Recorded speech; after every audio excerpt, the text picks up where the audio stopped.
bro. So, me and my sister were on FaceTime last night, bro, and I got you.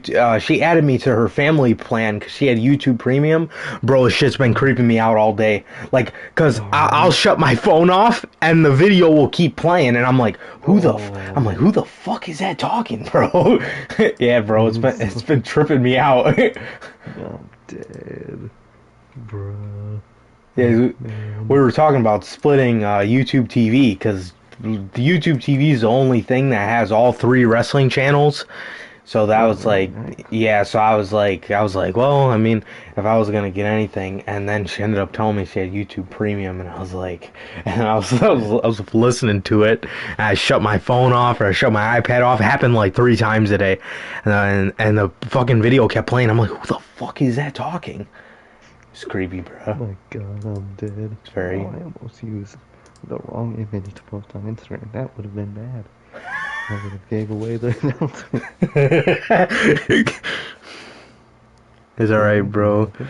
Knowing they won't be able to see it because it'll be zoomed in all the way.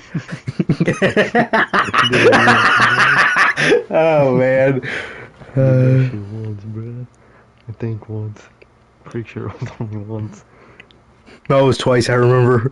Or one time you were about to do it. Yeah, one time I was about to, Shit but I was didn't. funny. I caught it.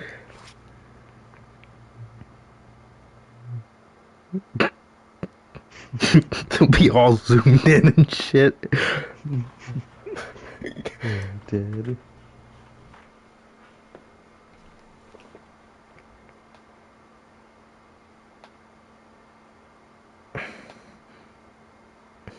Seeing everybody was making fun of the fucking their new theme songs, Colin O'Reilly. I don't see anybody talking about Pete Dunne shit, bro. So I can't I believe they gotta changed his shit too. I gotta I gotta rant on Unless that. that could be their little faction theme, because they're still That's true. together as a Very fucking true. faction Very for true. whatever fucking reason. So that could be it. I hope that's it, because if they change his theme song, I'm done.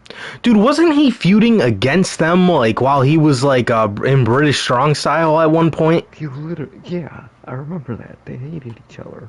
Now they're just a faction, just because they're all a babyface, That shit. and the heels needed opponents. I So don't they put them on the understand. roster. Oh my god, my Fucking fucking bruh. speaker knob is so hard to turn off. I don't know why, I'm bro. dead. Alright. Well, I think we're all good. Wait. Alright. Alrighty. Oh yeah, let me post this on your story. Post this on my story. Same, bro. Where's your post? Let's say something. Oh, okay.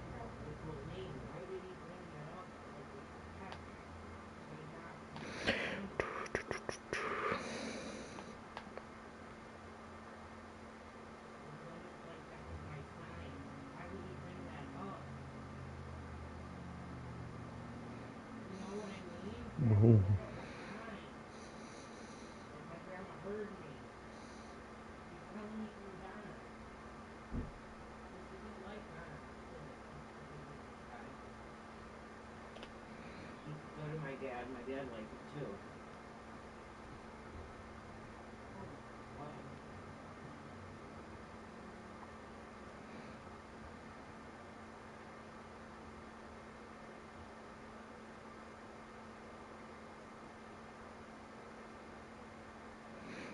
Hmm. Mm.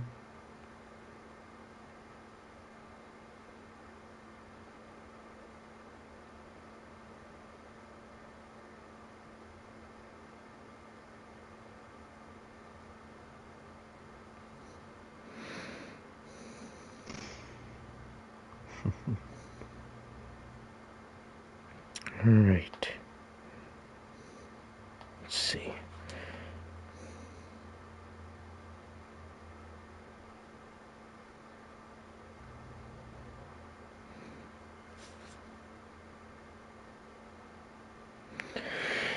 Alright, we're good to go. Alright, what is going on, guys? We are back with yet again another edition of the Notorious podcast, ladies and gentlemen, and this is a very, very huge episode for the podcast, bro. We've been building this up since Fastlane, which was March 20th or something like that, somewhere around there. We've been building up this huge announcement, and we will get to that in just a little bit, very shortly, a couple minutes here after I do this intro, man. But I promised you guys that we will not Tony Khan this announcement. This is actually going to be a big deal, and is going to be very changing to the state of this podcast. Just similar to how Tony Khan was going to change the wrestling world, and it ended up being a Pac return. But I digress. Anyway, so what is going on, guys? We're back yet again with another edition of the Notorious Hills podcast, man. And this is episode 52 of the podcast. And if you do know, it doesn't take common sense to know that there are 52 weeks in a year. So this is officially the 1 year anniversary of the Notorious Hills podcast. So we're going to talk about that in just a second. But if this is your first time watching, guys do not know how this show works. Notorious Unscripted on Mondays and the news on Fridays, man. So that is how we run things over here on this podcast, man. And also, if this is your first time watching, guys, do not know who we are here at the Notorious Hills podcast. I'm Johnny Mayhem, one half of the host of this show. And as for the other half, we got the one and the only Sir K, man. How you doing? I'm doing good, bro. I'm doing good. I got the bank appointment, doing shit at a Home Depot. Sadly, not yours, but at a Home Depot, bro. So, for the company's sake, I think that's a good thing. Exactly, because me and you together. You know, I actually think I will still be able to call your store, because there's like a store-to-store line, so I'll hit you up randomly.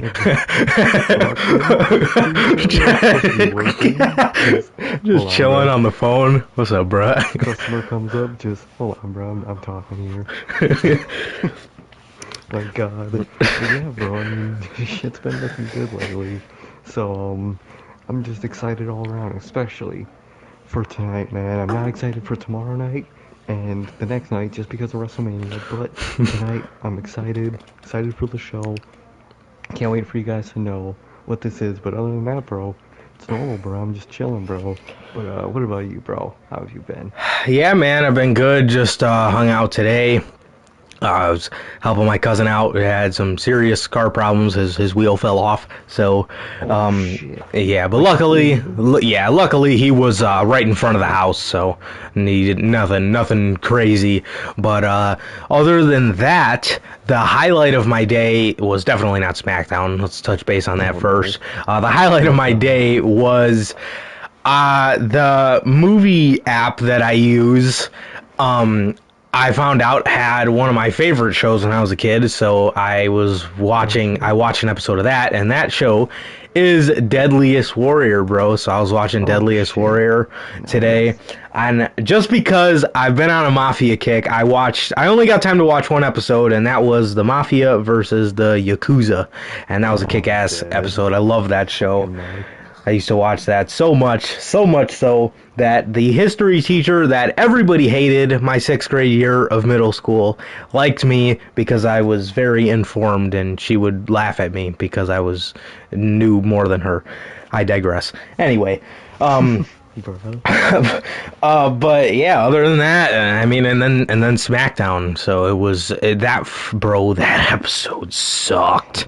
God, we seen nothing from Cesaro and Seth, I don't think.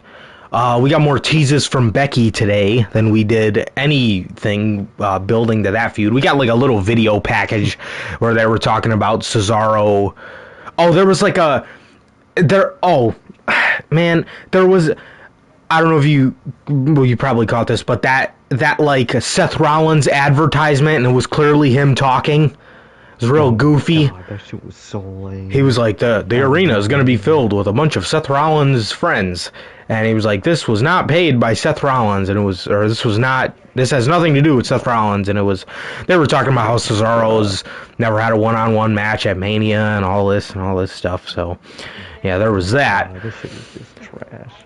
No Apollo, only Big E. We did not see all three guys face to face in the triple threat match. We seen separate interviews from Bianca and Sasha. We literally got nothing as one last build to Mania, and that is because WWE just sucks at doing they suck at it, but they wanted a cheap way out at doing a go-home show, and that was this, because in WWE's logic, that would make last week's show the go-home show, because this week was WrestleMania SmackDown. Get the fuck out of here. There's no such thing as WrestleMania SmackDown. It's just fucking SmackDown. Literally, it's a go-home show. Embrace that it's a go-home show. Yeah. Just do go-home show shit. Exactly. Yeah. It really is not that hard to make people excited for, all you have to do is have them promo something, you know what I mean?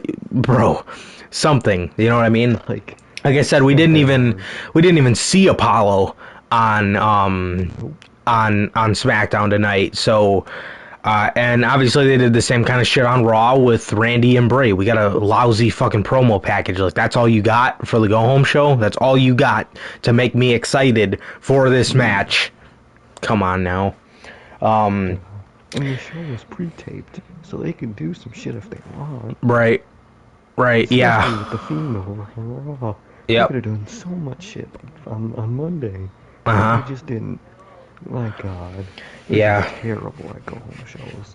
Oh, yeah. Yeah, but honestly, the only thing that I thought was cool on this SmackDown was all three guys' promos. I thought they all did a good job, and I thought Big E's promo was pretty cool. Yeah, I saw his... Yeah, I love how they were showing how they were, Tampa is where he grew up. I love his intensity. I like Big E a lot, man. I like Big E a lot, but yeah, bro. But other than that, we got a lousy fucking tag team match that just seen the Dirty Dogs retain the titles. It's like, okay, what the fuck? Bro, and then after that segment, WWE's so stupid, bro. After that segment, there was a segment with Sonya Deville and Adam Pearce, and I swear to God, Sonya said to him, I don't like how the Dirty Dogs have to defend their championships later tonight against three teams. I'm thinking to myself, I'm like, does she know that was in the beginning of the fucking show? I can't. I can't. How do you fuck something like that up? Like, how? How does that...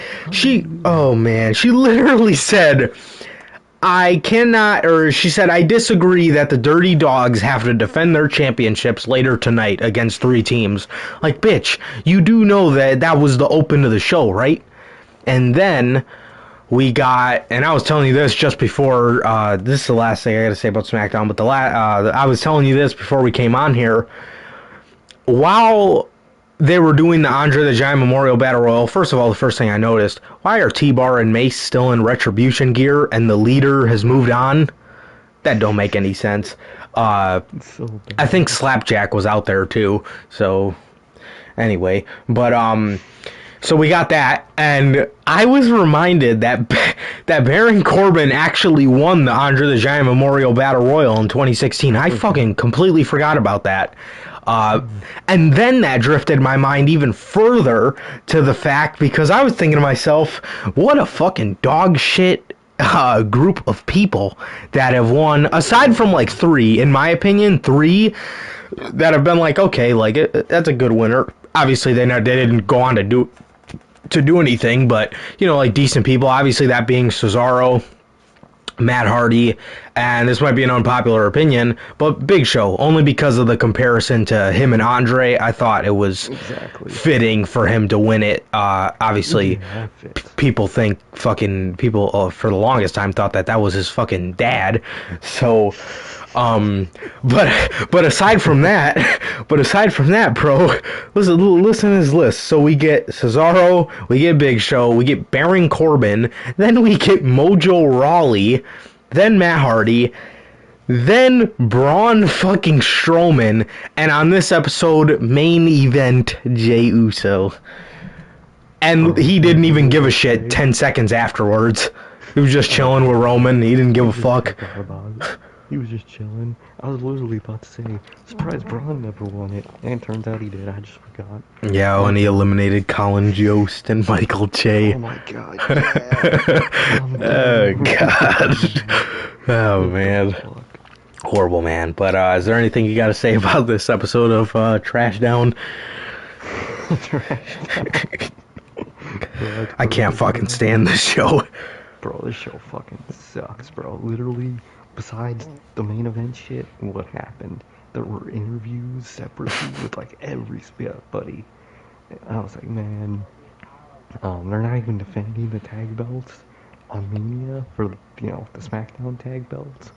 And then I didn't even know this, but now they're having a match that makes that whoever wins the match tomorrow night will face Shayna and Nia at night 2. Yeah. Oh, yeah. Who's in the match for night 1? The match for night 1 is it's Oh, now I remember. Yeah, images about it. Yeah, Tamina and Natty, the Riot Live Squad, fucking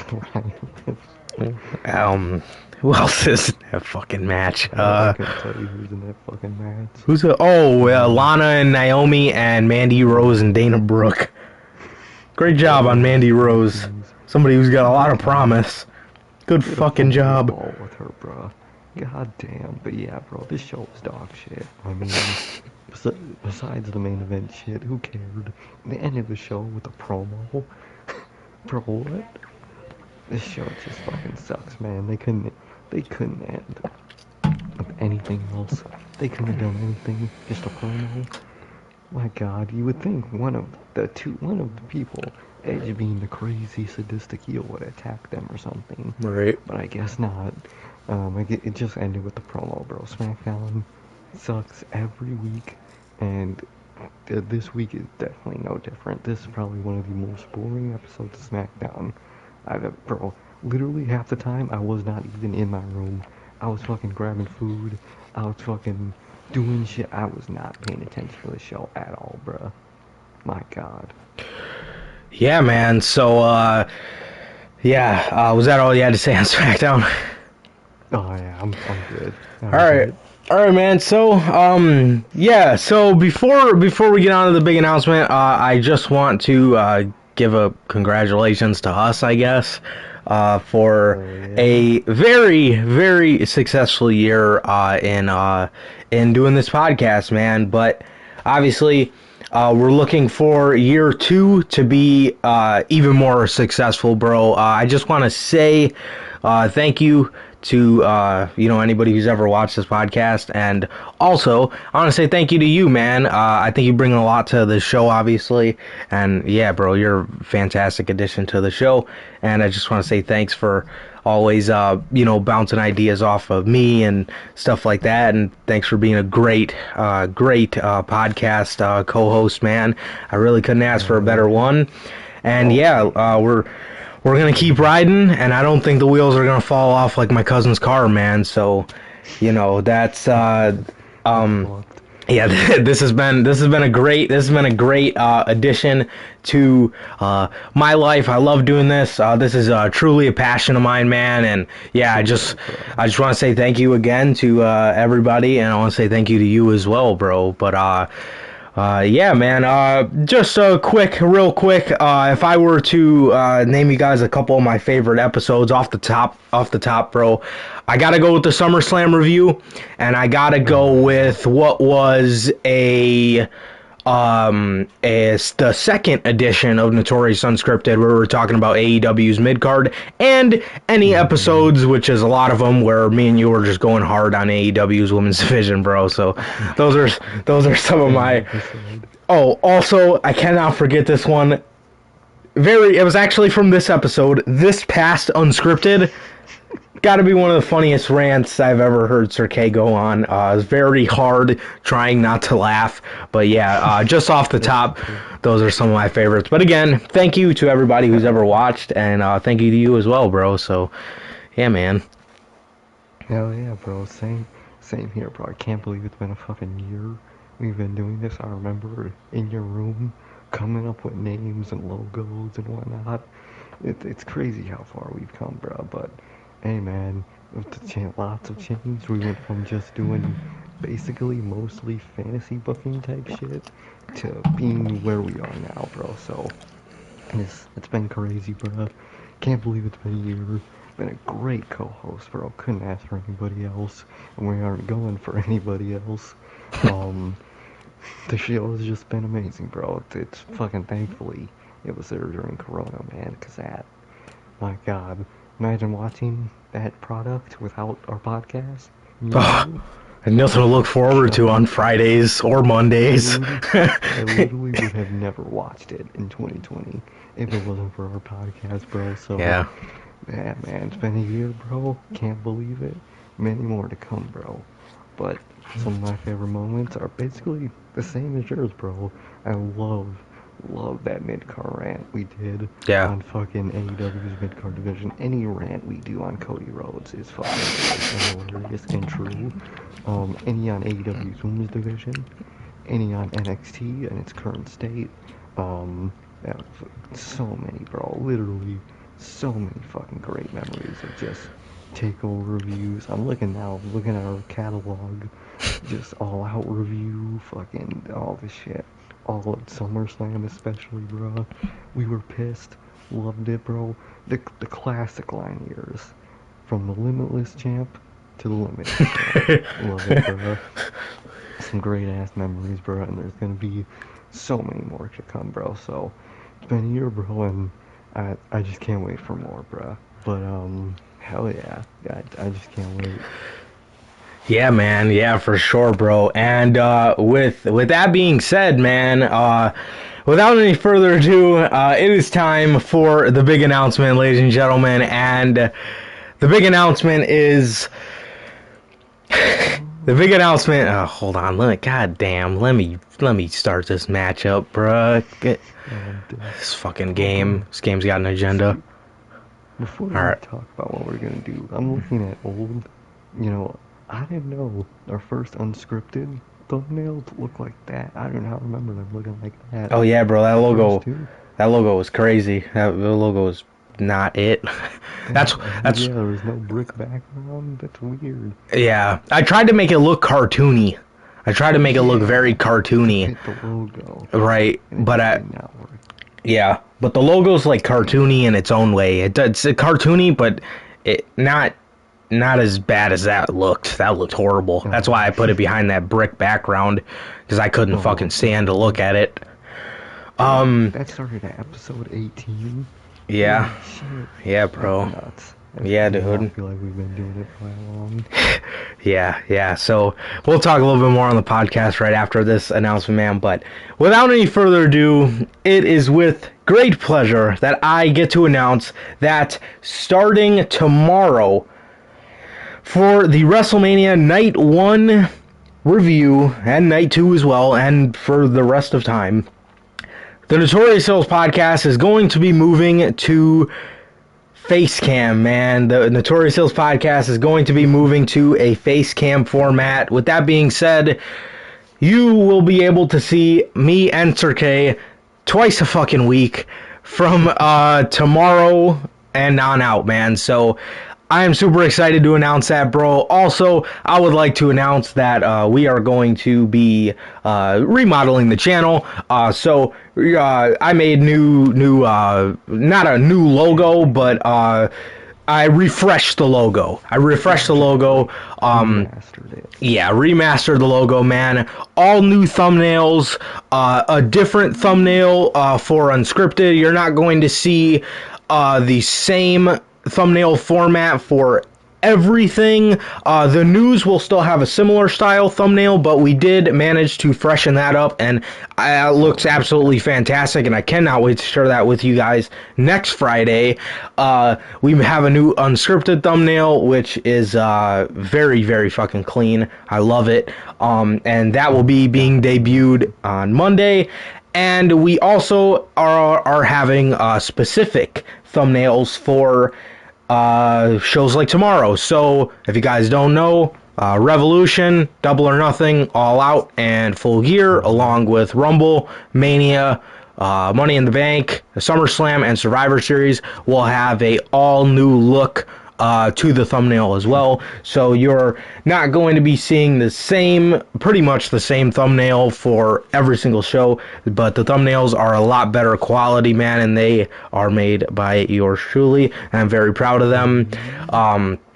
And I hope you guys do like them too, because they are heat. I promise you that, ladies and gentlemen. But starting tomorrow, you will be seeing me and Sir K for four times this week, actually. But then, I mean, on a usual week, twice. So you'll be seeing us, and we are super, super excited. It was so hard not to say anything because we have been so excited for you guys. But that is the big announcement, man. That is the big announcement, bro. And we've been talking about this the past couple days because we've been so excited about this off camera, man. But we went from creating all those images so quickly, you know what I mean, in a matter of like, let's do this now, we'll debut it after Mania, to something to obviously what we have in store for you guys as viewers. And it's just an awesome thing, man. It's just an awesome thing. I remember creating those logos, you know what I mean, and yeah, now here we are, bro. And I think it's going to bring us to the next level where we belong. We said it from the beginning, man, but we are coming for the top spot. And like I said, I absolutely love seeing how how our mentality on the podcast changed, man. We wanted to just do this as just kind of for fun. It still is fun, obviously, but we didn't. We went in this with the intention of not really not taking it seriously, but taking it a lot less serious. But as we came into our own, man, and we obviously we'd never really done podcasts before, other than a few horrible fucking shitty ones when we were freshmen in high school. Still legendary podcasts, and then we had that phase where we were doing them in like 2018. Obviously, you know what I'm talking about if you were around when we did the Extreme Rules 2018 podcast. Gotta be one of the most legendary things out on the internet. That will never be viewed by anybody ever again, except for me. But still, legendary piece of the internet nonetheless, man. But yeah, bro. So yeah, it's just amazing to see how we've continuously taken steps up, and we have not been complacent, man. And this is amazing passion of mine and of yours, I know as well, that is just been amazing, especially through the pandemic. Obviously there was nothing to do, and we were 2 weeks in, bored as fuck. We're like, oh man, you know. But yeah, man, so yeah, bro. So yeah, it's been an amazing thing to see progress. And yeah, man, year 2 is going to be a big year for us, man. We are coming for the top spot. Like I said, not throwing shade at anybody. It's just a fact. We are coming for the top spot, man. And yeah, bro. So yeah, man. But anything you got to say? Love this announcement. All the logos, the thumbnails, all of it is fucking fire. You, my friend, are fucking unbelievable at thumbnails and the creation of all that shit. All the, how do I describe it? Like, the look, you know what I mean? Just the editing, the look, all of it. Genius, man. And Genius of the Pixlr, bro.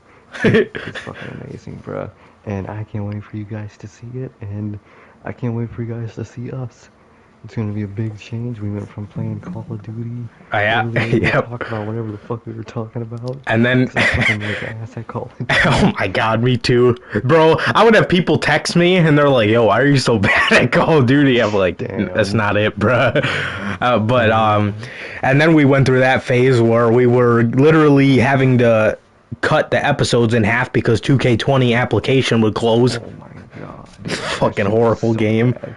Now we had to resort back to 2019 because at least it functioned. But now, glad to see we're moving. We won't have to be dealing with any of that bullshit ever again, bro. PlayStation can. You never have to stream through it ever again. Well, with the normal podcast. I mean, sometimes Twitch, but when we last touched Twitch, so there's that. Bro, can't wait for you guys to see this. Can't wait for you guys to see us. It's gonna be amazing. We are gonna grow so much this year, bro, and it's gonna be crazy, bro. We have every piece that we are perfect, bro. Charismatic, yes. Yes, sir. Funny, Always. yes. Podcast looks great, yes. Sounds great, definitely. We got all the pieces, bro. All the fucking pieces, and it's gonna be an amazing year for the show, man. Can't wait to see you to be in here, anniversary number 2 for the podcast, and look back to see how this year has turned out, bro. Can't wait. It's gonna be awesome, bro. Can't wait for you guys to see. Can't wait to fucking change it. Looking at these thumbnails now, I'm like, damn. I just can't wait to change all this, man. Oh, But I can't know, wait for dude. you guys to see. Especially But unscripted. oh my god. But it's gonna be amazing, bro. I just can't wait, bro. The only negative is that we have to watch WrestleMania and then talk about it Eek. because although podcast itself is gonna be amazing, I am not looking That's the forward only thing I'm to looking WrestleMania. forward to. Literally, I am not looking forward to WrestleMania, bro. I can't wait for you guys to see next Friday to see my after SmackDown face. Oh my Like, god, it is bro. gonna be man, can't wait for you guys to see it, bro. But I can't wait for tomorrow, bro. It's gonna be amazing. For sure, for sure. Yeah, and again, bro, one last thank you to you again, bro, man, because if anybody knows me, whenever I'm doing something, I never give myself credit, or I always think it's bad. I don't know, it's just something I do. But thank you to you for actually telling me, like this is good shit. You know what I mean? Oh, it's So amazing. yeah, bro. So thank you, thank you, thank you. I can't say thank you enough, man. But You don't have to, bro. oh Just you. my god, my sister's calling in from Hawaii. Oh Oh, man. damn. God damn. We got the fans I'll going text her. crazy. I'll text her right now. We're blowing up already. Blowing But up, bro. We're making moves. yeah, so also one thing I just want to throw in here before we have to review Takeover, keywords have to review Takeover. We if you see any unless I could private the stream, I haven't went live from the YouTube site in so long. Mm-hmm. Unless I can find some way to private that, you will be seeing test streams tonight. So don't pay any mind to those. Just want to make you guys aware of the episode. The first face cam episode is not tonight. It's just a test stream. No. But It's just a test stream. yeah, man. So on to NXT Takeover, bro. My quick thoughts on NXT Takeover. I thought night 1 was better than night 2, and that was solely because of one man. And we will get to that, bro. But yeah. What side are you leaning towards, man? Night 1 or night 2? Definitely night 1, bro. Besides, fucking, I don't even know what was night 2. Like until we go over the card, I couldn't tell you. Besides the 2 main man. Besides, Yeah. was there a women's match? Oh my god, there was Yes. a tag match. Yeah. Besides fucking those 3 that I know, title match, main event, women's match, couldn't even tell you about night 2, bro.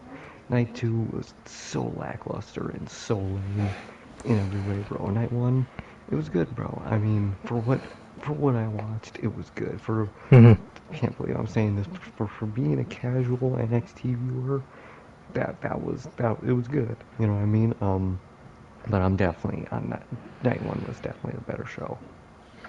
Yeah, for sure, man. I agree 100%. And that was because of one man that we're about to get to here in a second.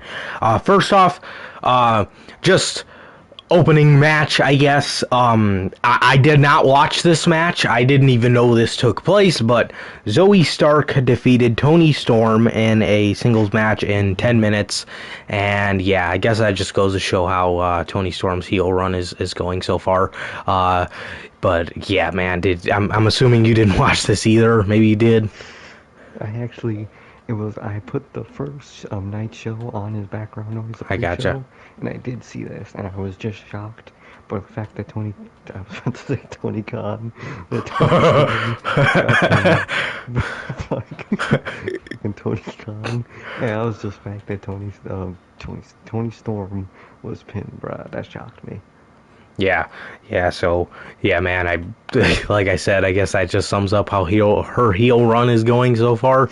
But, moving on here, we did get the opening match to this TakeOver. Pete Dunne defeated Kushida, keeping up with the tradition of what I just said. I guess this just goes to show how Kushida's NXT run is going so far. Bro, my biggest takeaway from this match, and I'm being dead serious, I'm not even trying to be funny, was the fact that Pete Dunne came out to new theme music. That was it for me. Now you pointed this out to me before we started, but you said I hope that's his faction song, and I'm hoping the same thing, because if they have this motherfucker coming out to that generic ass theme song, Lord save me. Lord save NXT, as a matter of fact. But yeah, just good God, why? Why are you doing this? Hopefully that's only his faction song. I pray on it. He defeated Kushida in 11 minutes, and I mean, good match. So what? I honestly don't even really remember this match, and I watched it. So that just goes to show how this match was. But I remember it being a pretty good match. I just don't remember how it ended. But Pete Dunne picked up the victory here, man. Weirdly enough, I remember watching the show from its beginning. I don't remember this match in the slightest. I don't either. It could have been because I was trying to get Peacock to work. But I didn't even know they changed his theme song until you told me in the party. I did not even know, so I didn't even hear his theme song yet. I'm gonna go hear it later tonight, Mel, but I had no clue. So but yeah, bro. I mean, who won this match again? It was Kushida, right? Pete Dunne. Oh wow. I thought they were building Kushida up. I guess not. I mean, who did he beat that people loved? Didn't he beat? Oh yeah, he beat Dream, and everyone was happy because he beat Dream. Yeah. And he was starting to get over, and they just flundered that. So yeah, they've done a shit job with him. Pete Dunne win. Oh, bro, terrible. Congrats on a Pete Dunne win, and that better not be his new theme song. But as simple as that, bro. Yeah, man. Next up on the show, Bronson Reed defeated Isaiah Swerve Scott, Cameron Grimes, L.A. Knight. I can't fucking stand him. Dexter Loomis and Leon Ruff. Leon Ruff actually is very good. I was watching him wrestle. And I honestly think this is the first time I've seen him wrestle live. I've seen like clips of him and stuff, and he's pretty good, but I don't think I've ever seen him wrestle live until night one of TakeOver. But Bronson Reed defeated all these guys in a match that won 23 minutes and 14 seconds, bro, and this honestly shocked the fuck out of me. When Dexter Loomis got eliminated, I can't remember how everybody got eliminated in what sequence, bro, but Dexter Loomis, I really thought he was going to win this match, because they've kind of been building up him and Gargano. Obviously, they've been having that feud where Indy Hartwell has a crush on Dexter Loomis, and I thought they were going to give I thought they were going to give it to Loomis, but ended up going with Bronson Reed. Shocked the hell out of me, but I was cool with it. I love Bronson Reed. Obviously, he holds a special place in our heart, being that we met him in Target, and that's a fact. Um, and yeah, bro, so as for the match itself, was not into this match whatsoever. I just didn't like it. I thought they could have done something a little more interesting. Maybe introduce, I mean, the 6 guys, maybe introduce some kind of NXT Elimination Chamber. Something interesting. Imagine a tsunami. I don't know who would want to be on the receiving end of it, but imagine a tsunami off the top of a pod. Something to think about. NXT's never done a chamber, or they could have done something. In my honest opinion, a gauntlet match seems kind of lame. It wasn't like your traditional gauntlet match. It was almost like they came out with time, similar to how the Royal Rumble works. Like, obviously a regular gauntlet match, it's a one-on-one until the one person beats somebody and then another person comes out, but it wasn't like this. Everybody just over time eventually got out there. So, I mean, it was a little different, but I haven't seen a really good Elimination Chamber match in a really long fucking time, and I think this would have been cool to do for night one. Then again, you also got to think, how are they going to fit it in there? But yeah, they would not. That small ass area. Yeah. So you got to think about that too. But they could have done something. They could have made up their own kind of version of an Elimination Chamber or something. Like smaller. Right. Yeah. Something. I thought something like that would have been cool, and I thought it would have made the North American Championship look prestigious, which it honestly hasn't since. Oh God, I can't even tell you the last prestigious. The last guy that made the North American title prestigious, Keith Lee, I'd say. Yeah. That's it. That was early last year. But yeah, Bronson Reed won the match, and like I said, I was not a fan of this match at all. But I was interested to see and what him and Gargano could do, man. So, yeah. Yeah, bro. I mean, that match wasn't bad. I mean, for someone who hates gauntlet matches like myself, I didn't hate it. I was not into fucking Dexter Lumis just eating a pin like that. That was fucking weird. Building this man up and just loses. I was like, are you, what? Thought that made no sense, bro. But if it wasn't Dexter Lumis, I'm glad it was fucking, I was about to say fucking Damian Priest, what? I'm glad it was Bronson Reed, bro. He's a beast. He's really grown into his own in NXT. Oh, yeah. And as much as he did later the next night, would love to see him as North American champion, especially after when me and you met him. We told him he was gonna win it one day. We did, bro. He hasn't yet.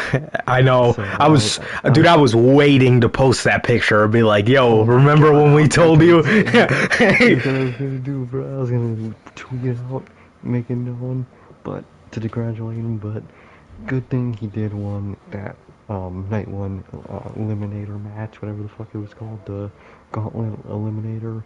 Hate gauntlet matches, bro. I literally can't stand gauntlet matches, bro. It was cool the first 2 times. Ever since then, they've been trash, bro.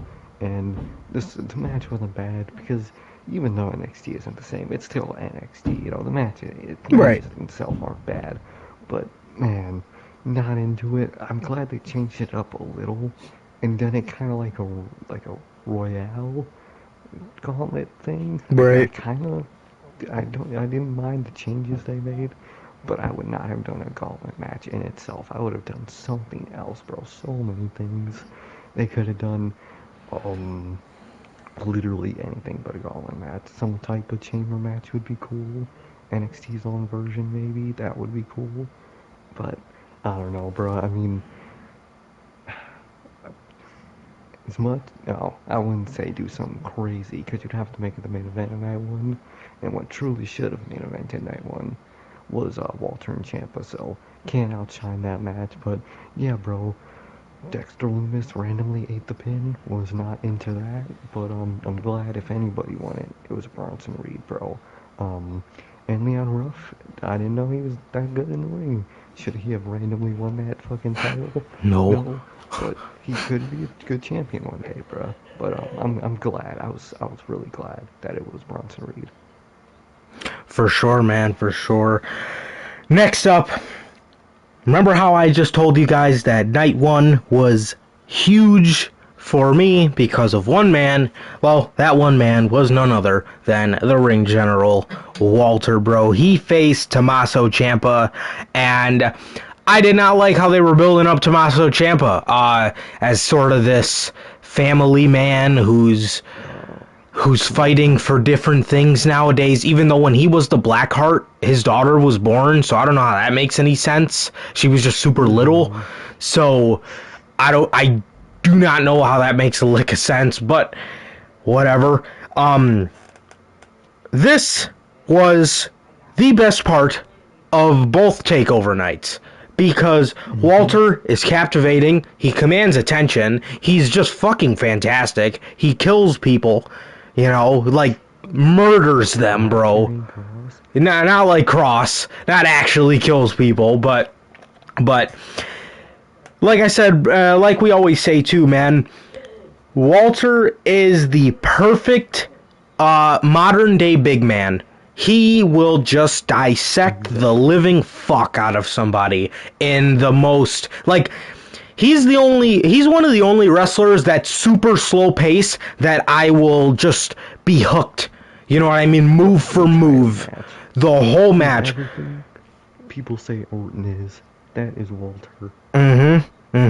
Yeah, bro. Walter, fantastic, bro. Fantastic. And like people say about Orton, although I don't think Orton is as bad as a lot of the community gives him, what they talk about Orton, I do agree with you in that sense. What they say about Orton, oh, he's gonna dissect you with the Orton stomp, and he's gonna watch you hurt and then bang on the mat before he does his finisher. Bro, Walter is no bullshit, bro. Like, exactly. And that's what...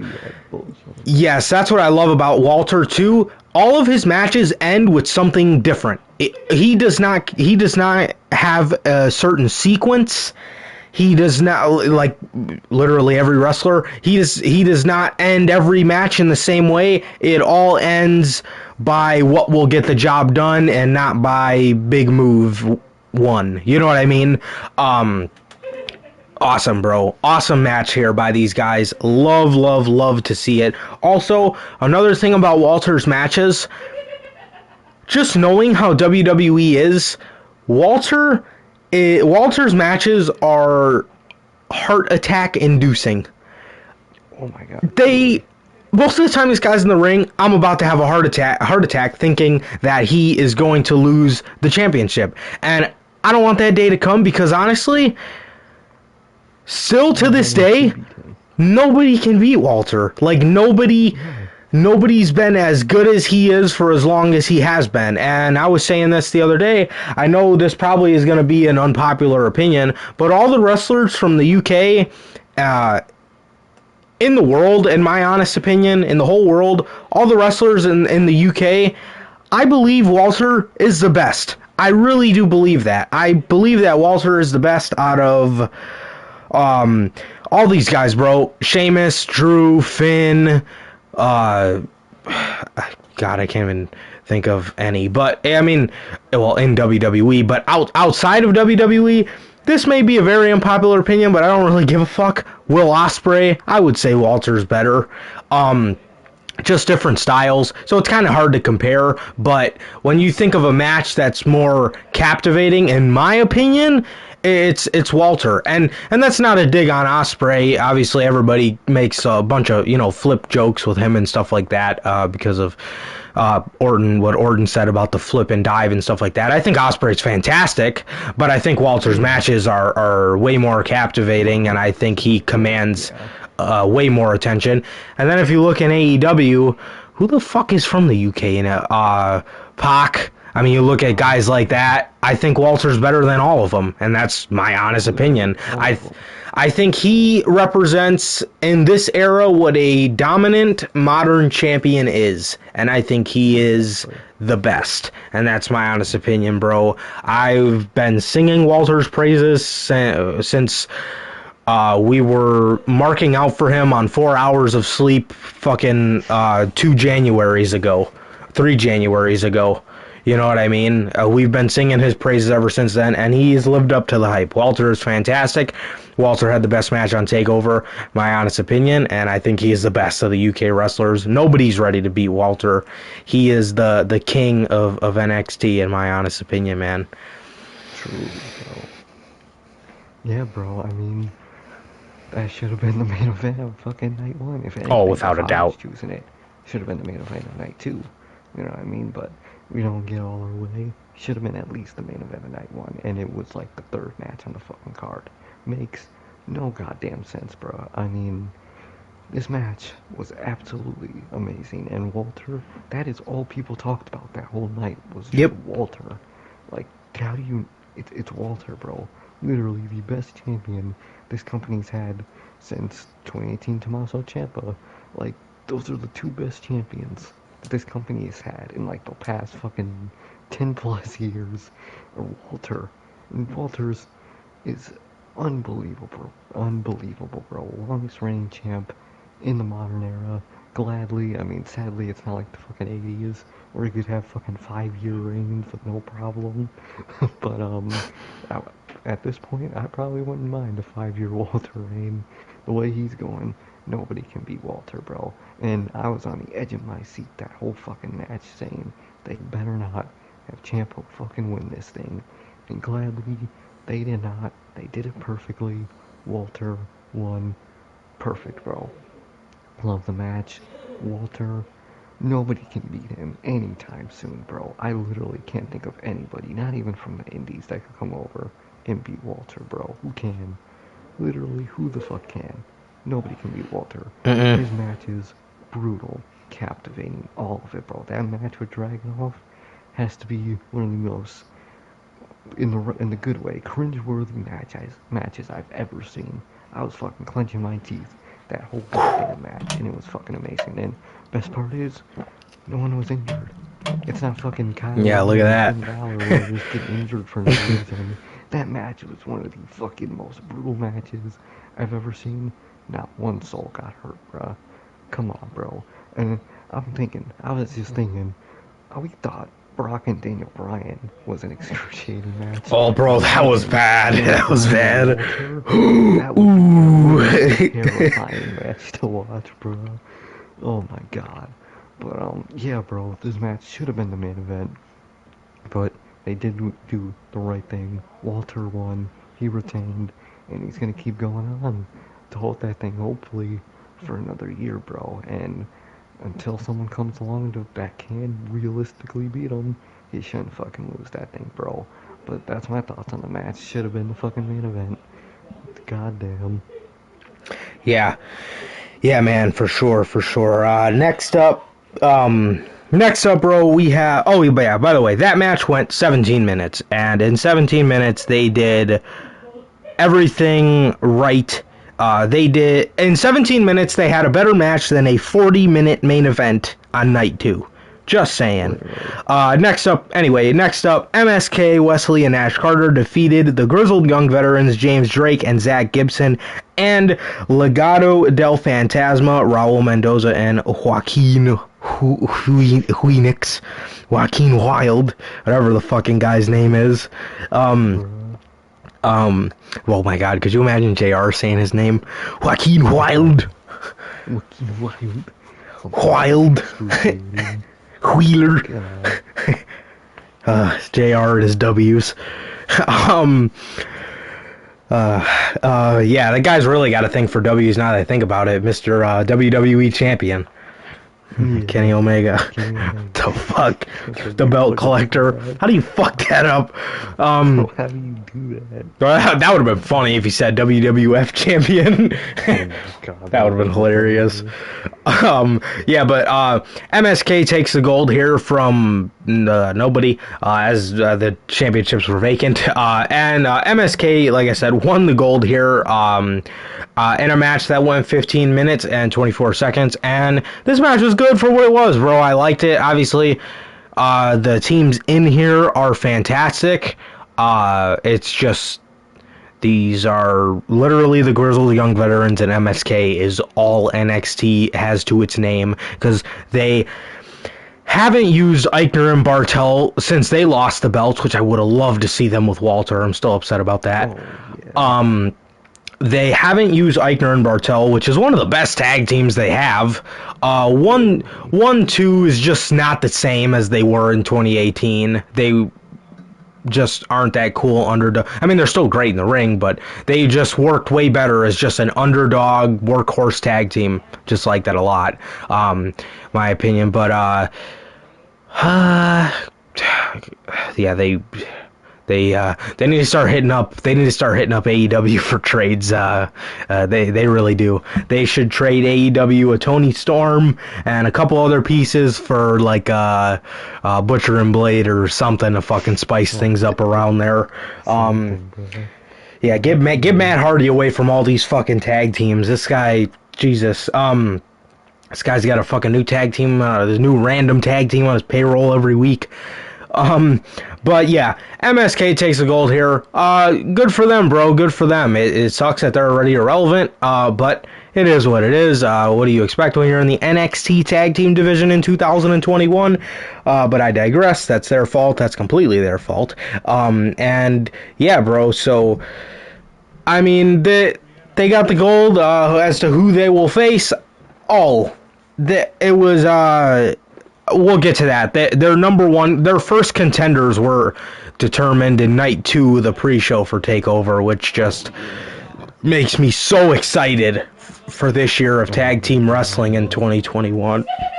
I'm so pumped. Beyond pumped. I wish I could describe to you guys how pumped I am for their challengers. But yeah, MSK take the gold here. No complaints for me. It just sucks that they don't have a tag team division to thrive in. Literally, bro. They won the match, which is good. I'm glad they didn't go with the fucking babyface. I'm tired of babyface chasing. I'm tired of it, bro. I'm tired of the heels chasing. You know, that's what I meant. Just have some babyface chase and have MSK be champs, and they gladly fucking did, bro. Thank God. I mean, fuck, bro. I mean, MSK. But for the rest of the roster, what is their fucking tag team roster besides MSK and a couple others? Makes no fucking sense, bro. But glad they went with MSK, bro. Even though they haven't been talked about since they signed with this company, bro. But I'm glad that. And is it just me, or do they look completely different now? Ever since they used to look before they signed, bro. They don't look as like out there. You know what I mean? They just look so cleaned up. MSK? In a weird way. Yeah. Yeah. MSK. Yeah, they don't. They do not look like rascals. Yeah. And technically they're not. They're MSK. But come on, bro. Come on. And people always say that they change names so that they go to the indies and, you know, keep that name. Look at Andrade. Andrade can't use Andrade Cien Almas. I thought that was the whole reason they changed it to Andrade. You know what I mean? So just keep them as rascals at that point. Right. Just makes no fucking sense, bro. But glad they won that match, bro. And I'm just glad that the babyfaces didn't win. And I don't know what they're gonna do in that NXT tag division, because what is there to do in that? It's the 2021 NXT tag team division. What even is that? You know what I mean? So, right. Congratulations for their win, bro. But what can they do with those titles?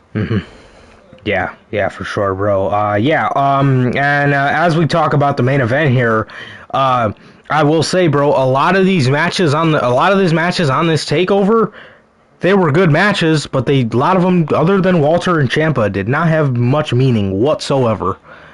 You know, but next up, Raquel Gonzalez defeated Io Shirai to win the NXT Women's Championship.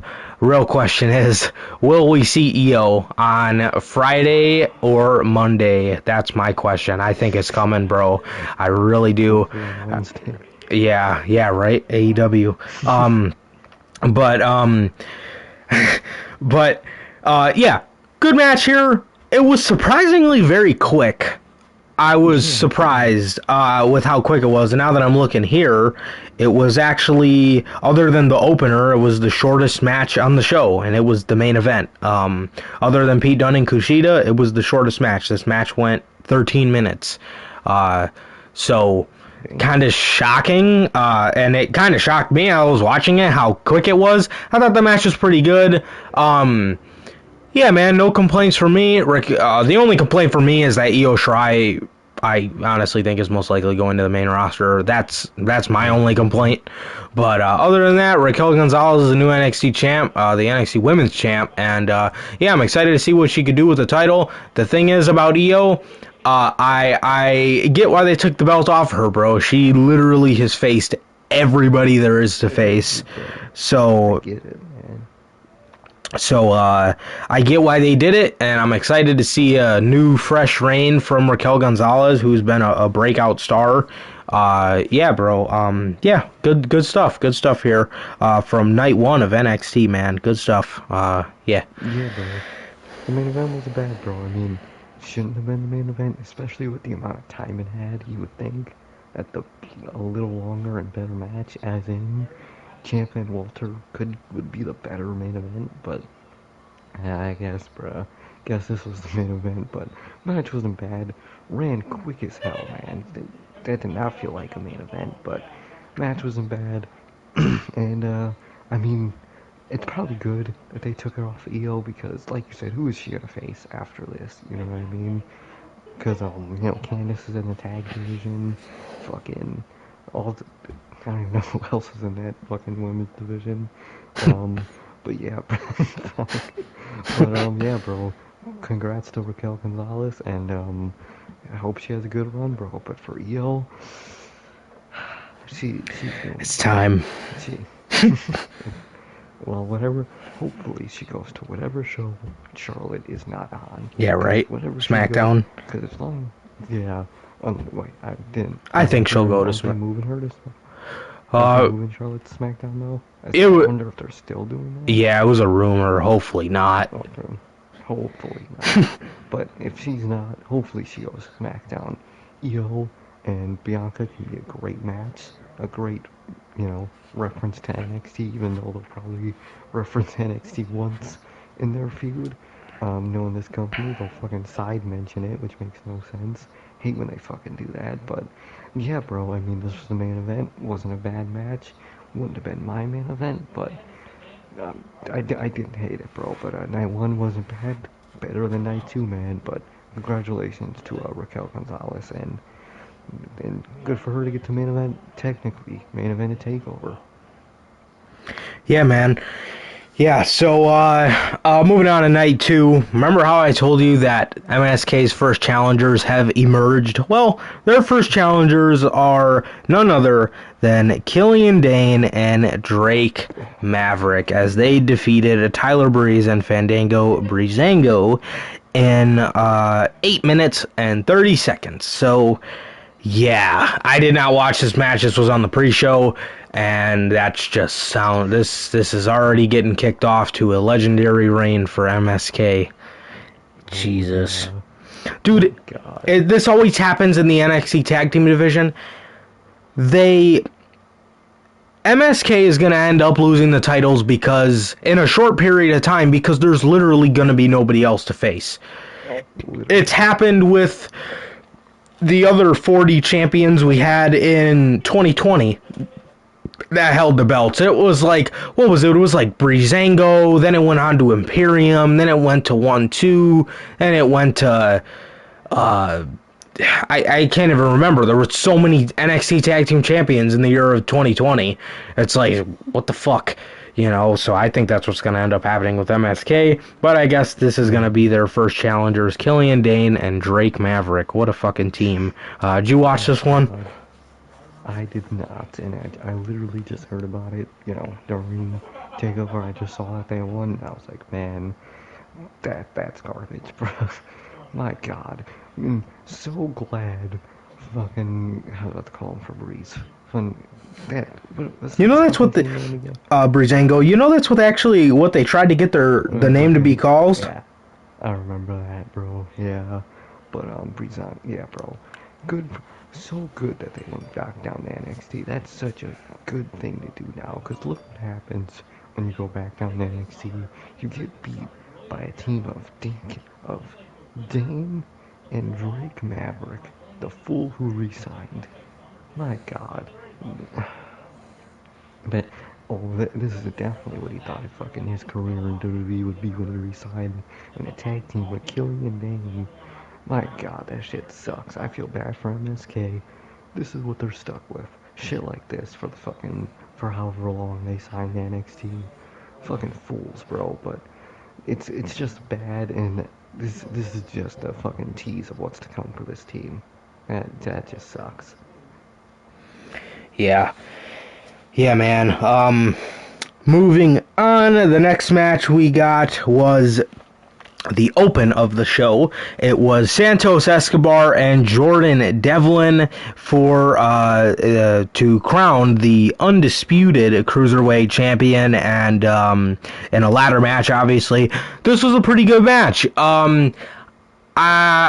I didn't. So I did. The one thing I didn't like about this match. The only really bad thing I gotta say about this match was Jordan Devlin was getting his ass whipped and practically no selling it. I caught him doing that a couple of times. He was practically no selling a lot of. I mean, they came down and beat him up, and they threw him from the top of the ladder to the outside, and he got up fairly quick. I was like, all right, whatever. So I thought they could have balanced out those spots a little better. But it is what it is. Nonetheless, it was a pretty good ladder match, and they ended up going with the right guy, in my opinion. Santos Escobar has proved to be a fucking fantastic cruiserweight champion, and he is fantastic, bro. Santos Escobar is great cruiserweight champion. No complaints for me, man. I think they went with the right winner. So man. So yeah, other than Jordan Devlin kind of no selling a little bit, no complaints for me, man. It was a pretty good match. Yeah, bro. I mean, fuck. I mean, like, the match wasn't bad. I wasn't too much into it. I mean, I really thought Jordan Devlin was gonna win when he came back after getting beat up by fucking Santos Escobar's faction, El Fantasma. Can't believe that's a fucking faction name. I thought that was just his full name. Fucking, my God. But, yeah, bro. Match wasn't bad. Wasn't too much into it. But, I mean, Jordan Devlin, I'm gonna be real, I don't see the hype to Jordan Devlin. He's good in the ring, but what's different from him and a fucking Scorpio Sky? They're just good in the ring. You know what I mean? I just don't care for Jordan Devlin, like, at all, bro. I just don't, bro. But Santos Escobar, I mean, ever since fucking the faction is created, they haven't been doing much, but I'm glad he's the undisputed cruiserweight champion. It's gonna be good, bro. Picked the right choice, bro. Didn't think he was gonna win it midway through, man, but I'm happy he did, bro. And it's gonna be a good cruiserweight division, bro, most definitely. Yeah, man, for sure. Yeah, he's great, man. That's Santos Escobar. Moving on here. Truly. Ember Moon and Shotzi Blackheart defeated The Way. By the way, that ladder match went 18 minutes, if you guys cared. But Ember Moon and Shotzi Blackheart defeated The Way, Candice LeRae, and Indy Hartwell in 10 minutes and 30 seconds. I was disappointed, bro. I really like Candice, and I really like Indy Hartwell, and I really thought they were going to fucking win the championships. I don't know why they didn't. I don't know what the point of keeping the championships on Moon and Blackheart were. Gotta mention this, too. It's just so bad. That little, when they're announcing the champion and challenger, that little pose where Blackheart, like, jumped onto her knees and then, like bent her back backwards and was holding up the belt, and then Ember Moon was standing over her. It looked so awkward. It was just bad. I don't know how I feel about this team, man. I really don't. I like Ember and I like Shotzi a lot, but as a team, very, very cringy. very, very cringy. I don't like it. I don't like them as a team. I really thought they were going to put the championships on an actual team here, but they didn't. And yeah, this match ended in 10 minutes and 30 seconds. I don't know who they can face next. I think there's one other team in that division, but we'll just have to wait and see, man. But I don't. I was kind of upset here. I would have liked to see the Gargano family have the tag belts and the North American Championship. So that kind of sucks, but whatever. But yeah, man, what did you think about this? Yeah, bro, same, bro. I mean, like, Shotzi Blackheart and Ember Moon aren't bad. It's just like, why are they a team? And why didn't Candice and Indy Hartwell win? You would think, since what happens later in the night with Johnny, you would think that they would win the tag belts. But no, they just didn't. Like, what? What? That just made no sense to me, bro. Shotzi Blackheart and Ember Moon, those are two singles people. I imagine, if anything, Shotzi Blackheart as NXT Women's Champ, not Tag Team Champ. It just does not make sense, and these NXT Women's Tag Team titles did not need to be made. You could have just, if anything, put the fucking Women's Tag Belts on Candice LeRae and Indy Hartwell, bruh. If anything, if they were gonna have Raquel Gonzalez win the NXT title, put those tag titles down to NXT for a little bit and let NXT hold them. Because look at what they're doing at Mania for those main roster women's tag belts. That could have been so much better if they involved NXT. And the fact that they separated, it's already shown to be a bad idea just by this first takeover. But yeah, bro, Candice and LeRae and Indy Hartwell definitely should have won the match. But I don't even know who Ember Moon and let's say Liv Morgan, who Ember Moon and Shotzi Blackheart can fucking face next. If it's not Indy Hartwell and Candice LeRae, I do not know who can beat them. God damn. Yeah, yeah, man, for sure. Um, Moving on here, Johnny Gargano with Austin Theory defeated Bronson Reed, bro. I would have. I wasn't too mad at this, so I was kind of split down the middle with this. I would have liked to see Gargano and Candice and Indy, you know, kind of be dripping in gold. There's really no point in putting anything on Theory, so they would have pretty much been dripping in gold. But I thought that would have been really cool, man. But once they lost, I was like, okay, so they must be putting the title on Bronson Reed, right? No. This match went 16 minutes and 23 seconds, and it ended pretty anticlimactically. I mean, a pretty great match between these two. Obviously, this is the first time I've seen Johnny Gargano wrestle live in a fucking minute, man. A really, really long time. But it was cool to see him doing his thing. One of my favorite pro wrestlers as a whole. Johnny is fantastic. And Bronson Reed, I really thought he was going to win here, bro. I really thought they were going to crown him with the championship, but they didn't. I wasn't too mad at it. I was kind of just like, okay, why? Kind of one of those moments, just like, damn. You're just kind of sitting there like, oh, all right, whatever. What the fuck happens now? I genuinely believe they're saving it for Dexter Lumis, and when that is, I don't know. I don't know, man, but yeah, I'm not sure when that is, but I really think they're going to end up having him lose the championship to Dexter Lumis, which is a great option, but I would have liked to see Bronson Reed win it here, but I guess not, man. I guess we'll have to wait just a little bit longer to see him be crowned with the NXT North American Championship, bro. Yeah, bro. I mean, I would have went with Bronson Reed 100%. I mean, Johnny's great, but especially since, you know, Candice and Indy lost, you would think Johnny would lose too, and it's just a big loss for their family overall. I guess not, bro. I guess only half of them is winning, bro. I just don't get it, bro. And apparently, one detail I didn't they were talking about, this was Johnny Gargano's 16th takeover, and coincidentally, it was also Finn Balor's 16th takeover. Yeah, I seen that.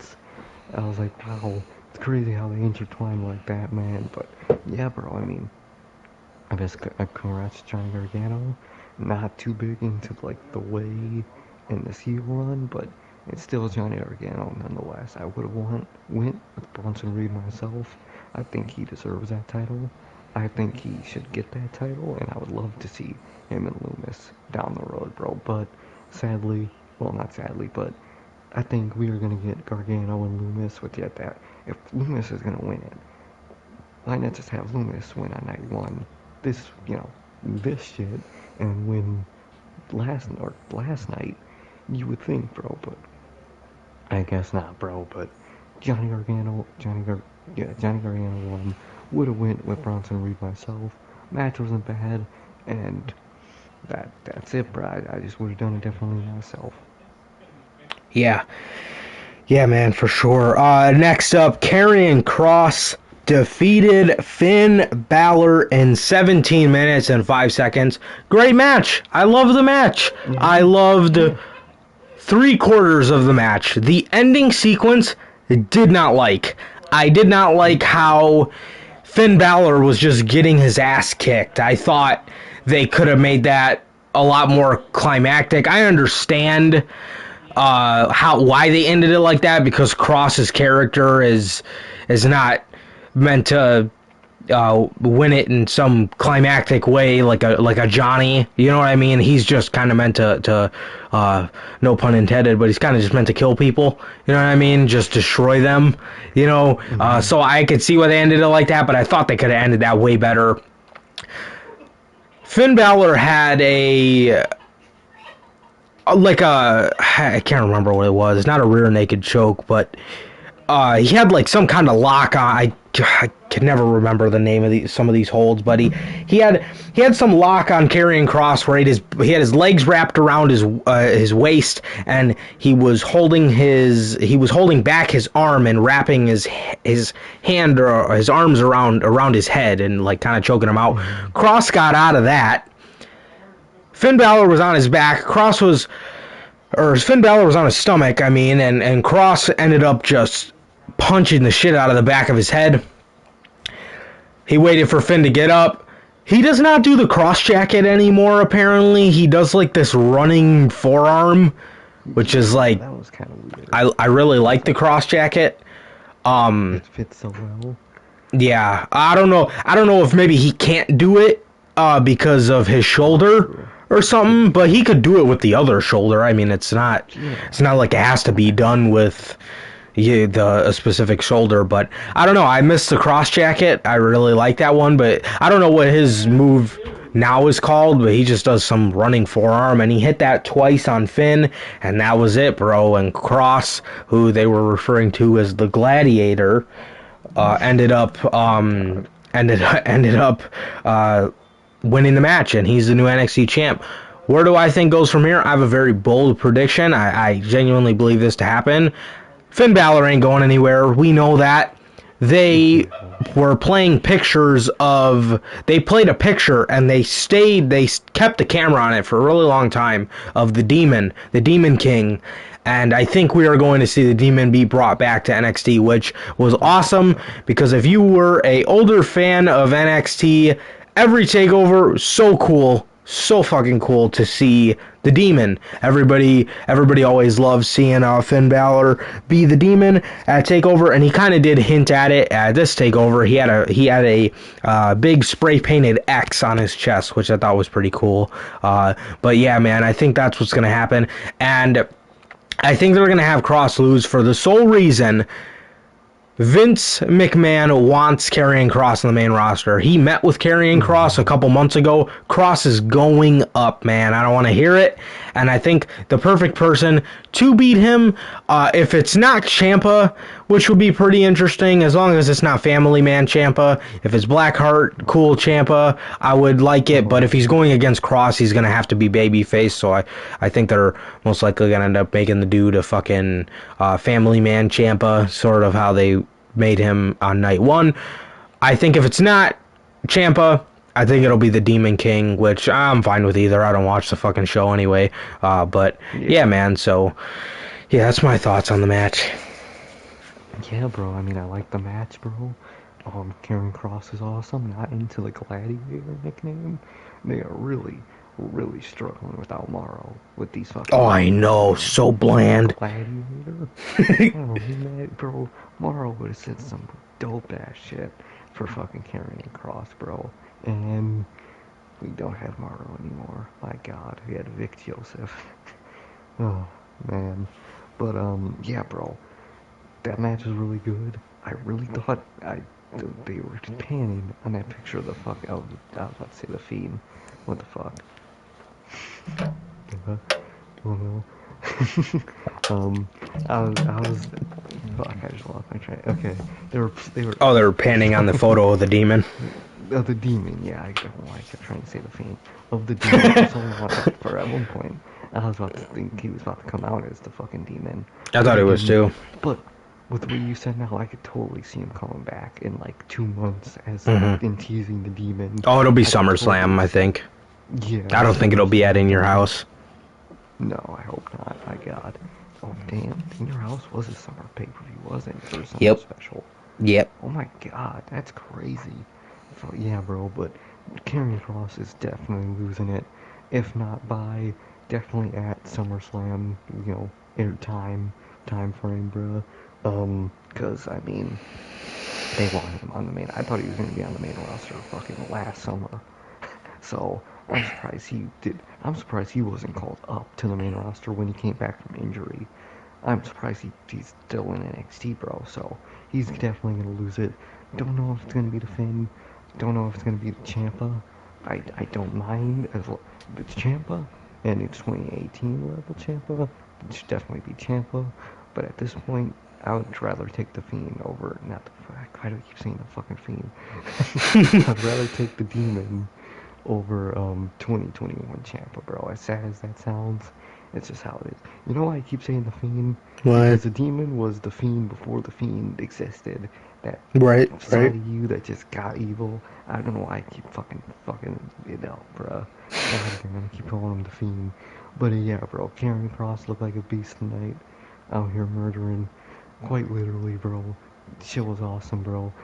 One thing I will say, I begged, bro. Is it just me or did they fuck up the camera work on his entrance? You saw him so much before they do the thing where, you know, Scarlett goes down and he walks up. You could see him Oh, yeah. so many times during the entrance. They fucked it up. But it was great to see him again, bro. I was making the fucking jokes to myself. Good to see him, man. And he finally won it, bro. So, good for him, bro. Damn, he's already a 2-time champ. Yep. NXT champ. Fuck, that's crazy. But, yeah, bro, congrats to Karrion Kross, man. And that should have been the main event of night, too. That's what I'll say. Yeah, man, well said. Next up, if anything should have main evented, it should have been Kross and Balor. Because this main event, although it was very good for what it was very good in the fact that those guys put out a lot of effort. The match itself wasn't bad. The length of the match, on the other hand, I mean, plain out, bro. Stop trying to make this like Gargano and Ciampa. Please. The reality of the situation is, this is a piss-poor undisputed heel turn. Roderick Strong and Bobby Fish have seemingly nothing to do with this. This is just between these two. Like they were a fucking tag team. Like this wasn't a faction with 4 guys in it. Bobby Fish is gone, I guess. I don't know if he's injured or I don't know. Yeah. Bobby, I have no clue where he's been.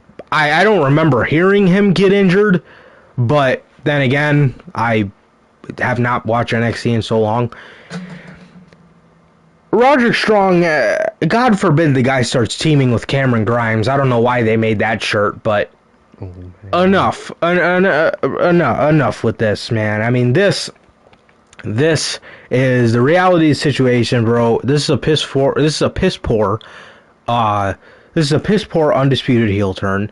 And hold your horses, ladies and gentlemen. Before you're thinking, oh, this guy's just an AEW shill. No, because when AEW fucked up that Hangman storyline and that awkward ass fucking turn, and it's starting to come back up in fruition now, but when they had the chance to, they did that shit wrong. They fumbled the biggest storyline of that year, and we were the first fucking people to tell you about it. So, and I'm saying it right here, bro, that this undisputed feud is trash, bro. It is Trash. so underwhelming for one of the most popular, the greatest NXT faction of all time, one of the most popular factions in WWE ever. You know what I mean? And this is what you have for these guys. Don't even get me started on Adam Cole and Kyle O'Reilly's new theme songs, bro. Both of them sucked. Adam Cole's new look, I mean, he looks like Adam Cole. Something about Kyle O'Reilly's new look and presentation and his new logos and stuff, I did not like it, bro. I don't like it at all. But back to the match, bro.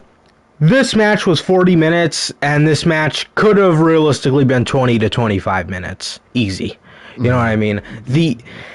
Stop trying to be the NXT of 2018. Stop trying to recreate Gargano and Ciampa. No, they had way more deep-rooted history, bro. And I think Ciampa getting injured at that Chicago show just let it soak and simmer. That is the best thing that could have happened, because it soaked and it marinated until TakeOver Philly when he came back, and it was incredible. Here, everything happened so quick. Everything was just done on a rush. It's just bad. It's just bad in my opinion. Like I said, this great effort from these guys, but this was a 40-minute match that could have been easily 20 to 25 minutes, and I did not like the ending. The ending consisted of Kyle O'Reilly wrapping a chain around his knee, and by the way, speaking of his knee pads, bro, his new logo is a footprint. Holy shit. Just stop it, please. And even Adam Cole stuff looks so generic. It's just a lightning bolt. Like, okay. Why is everything in NXT so generic now? Honestly, bro. Honestly. And yeah, bro. Did not ever in a million years have to be that long. And like I said, back to the ending, Kyle O'Reilly wrapped a chain around his knee and jumped on Adam Cole's back, the back of his neck, and that was it. And then he just walked away. I don't know if this is it for Adam Cole. I don't think so, honestly. I think these guys are going to battle through the summer, and I think he's going to come up with Cross after SummerSlam, if I'm being completely honest with you guys. Vince McMahon wants him, and I could see Adam Cole going. I really could. I know he has said before, I don't want to leave NXT. I believe in this brand. People, he said those things back in 2018 or 17 when he came into the company. You know what I mean? It's a different time now. NXT just ain't it anymore. We'll see how they do on Tuesday, but I think he's going up, man. I really do. I think he's going up without a doubt. But I do not think it will be after this takeover. I think it will be after SummerSlam with Karrion Kross for sure, man, for sure. But yeah, that's my thoughts on the takeover main event. Yeah, bro, that shit went way too goddamn long, and man, everything about these two is just generic already, bruh. They got Kyle O'Reilly with some lame-ass theme music, and his entrance was just, like, he was trying so hard to do the cool-ass fucking air guitar he used to do, but he, like, half-assed it in his entrance, and it was just weird, bruh. I was like, my god. His gear was fucking lame as hell. His hair is fucking stupid. I am just not into this Kyle O'Reilly, bro. Not no singles. Kyle O'Reilly, what? It just does not work, bruh. And for Adam Cole, bro, that's what you do for his theme song? First of all, you didn't even need to change it from the Undisputed theme. The Undisputed theme was fine, just being used by Cole. That would have worked perfectly because it had boom. You had time for Adam Cole, baby. Just, my god. Yeah, bro, so they gave him some generic-ass music, and it's fucked, bro. And then they went on for, like, bro, It was like 8:45. Their entrances were going on. I was like, well, this will probably end at like 9:15, 9:20. That shit ended at 9:40. I was like, bro, that match was way too goddamn long. I barely paid attention to it, bro. What was there to pay attention to? A couple random spots? Come on, bro. That shit. What the fuck? Ladies and gentlemen, breaking news. Jesus. The Soldier Boy threatens to give Randy Orton a wedgie in new video. What the fuck? Wedgie. Ah. Is he a fucking... Yeah, so much for his comeback of the year. Oh my god. Holy shit. Soldier Boy. My god, go back to NXT, bro. Yeah, bro, this match went on for way too damn long. Oh, God. Just for a couple decent spots. You know what I mean? The endings, not the knee part of the ending spot, but the spot where he landed on the chair. That spot was cool. I loved the way Adam Cole sold that. Like when he was like twitching. Yeah. I really liked that. Besides that, couldn't tell you a single spot from this match. This match was just needlessly long, bro. They could have put so much better into like 20, 25 minutes than they did in 40, bro. This isn't Gargano and Ciampa. That's just how it is, Right. bro. You know what I mean? You'll never some people replicate just that. built- No. God, no. Some people just aren't built to put on clinics for that long. And that's just how Adam Cole, not Adam Cole specifically, but the matchup of Adam Cole and Kyle O'Reilly is. They're just not, they just don't have the chemistry to go that long consistently and have a great ass match. It's just how it is, bro. And the storyline's not that engaging. It fucking sucks. It only involves those two. Well, the whole group broke up, and it's those two that are only facing each other. And fucking Roderick Strong is being a sad fucking babyface now. But hopefully this doesn't team with Cameron Grimes. And fucking Bobby Fish is nowhere to be found. Like, man, this fucking UE storyline, breakup storyline sucks, bro. My god. And this is probably only the first of many matches between these two, and I'm not looking forward to any of these matches, man. But this was the main event of night 2. Should it have been the main event of night 2? Nope. Did it go too long? Yep. Are there entrances and theme songs playing now? Yes. Did they need to change it? No. This shit is just so bad. I mean, my god, bro, and the only thing I was interested about night 1 and night 2 was Walter. That was it, bro. Walter outshined every bit of everything in these 2 nights, bro. Especially night 2's main event, bro. That's my thoughts on it, man, and my god, it just was not it. Yeah, man. So that is it for NXT TakeOver, and on to the news, bro. We're gonna kick it off with what I did not write down, so just in case, so I don't forget, we are going to talk about Season 3 of Dark Side of the Ring, bro. Yesterday there was a trailer for it. There was a trailer for Dark Side of the Ring, and they confirmed all 6 episodes that will be on this season, and it will be debuting on May the 6th, I believe. Let me double check my notes. Oh, wait, no, I don't think I put it in my notes. I think that was for Blood and Guts. May 9th, sorry, May 9th. So May 9th, they will be debuting the Season 3 of The Dark Side of the Ring. Cannot wait for this, man. The episodes are Brian Pillman, which we all knew, Nick Gage, Collision in Korea, Ultimate Warrior, Grizzly Smith, and Dynamite Kid. What I love about Dark Side of the Ring, half of these people, or not half of them, some of these people you've never heard of, but by the end of those episodes, Can't forget it. yeah, you can't forget him, bro. You can't forget him for sure. Perfect way of putting that.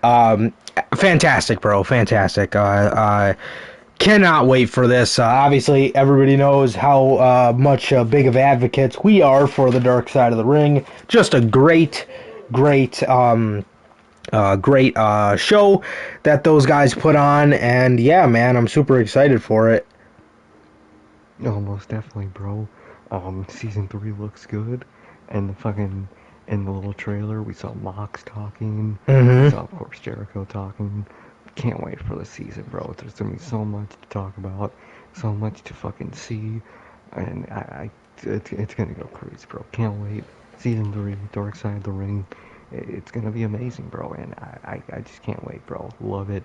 Love Dark Side of the Ring. It's just a cool, different look at wrestling, bro. It's just a different eye into it, and I love to see it, bro. Can't wait for it, and it's gonna go crazy, bro. Do they release an episode each week, or does the full season just get released It's on bi-weekly. the day? Oh, okay. I was just wondering. Nice, bro. Can't wait, bro, and I just can't wait to see what all the stories, details about them, and I just can't wait for my mind to be blown. Yeah, for sure. For sure, man. Moving on here. So, first things first, man, we gotta talk about this shit. Okay, so...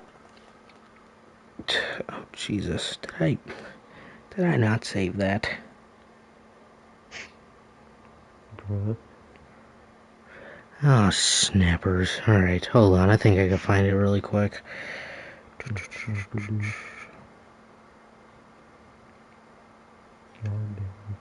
Are you kidding? Well, alright. Hey, when I do that, I thought I saved it. I usually... Oh, maybe I didn't save it to the news part. Okay, yeah, it's not saved at all. Okay, luckily, I remember the story because this next story involves none other than the Bella Twins, man. The Bella Twins, they spoke recently on their podcast, and they revealed at the WWE Hall of Fame, they were told to narrow down their speech to 3 to 5 minutes, ladies and gentlemen. And in case you were wondering, the normal time you're given for a Hall of Fame speech is 10 to 15 minutes to talk, and they were specifically told 3 to 5 minutes. So let me get this straight. You work your whole career, you bust your ass to get into the WWE Hall of Fame. A, there's no fans, and B, you're told to pretty much you can't really get in everything you wanted to get in because you know there was some more shit they wanted to probably say that they couldn't. oh yeah. This just proves why the Hall of Fame should have been put on hold. There was no point in doing a Hall of Fame this year. There was no point. Now I understand you don't want the show going 4 hours because everybody takes 15 minutes on a speech, but at that point, bro, if it's gonna cause any stress for these people on the night they get inducted into the Hall of Fame, probably not a good idea.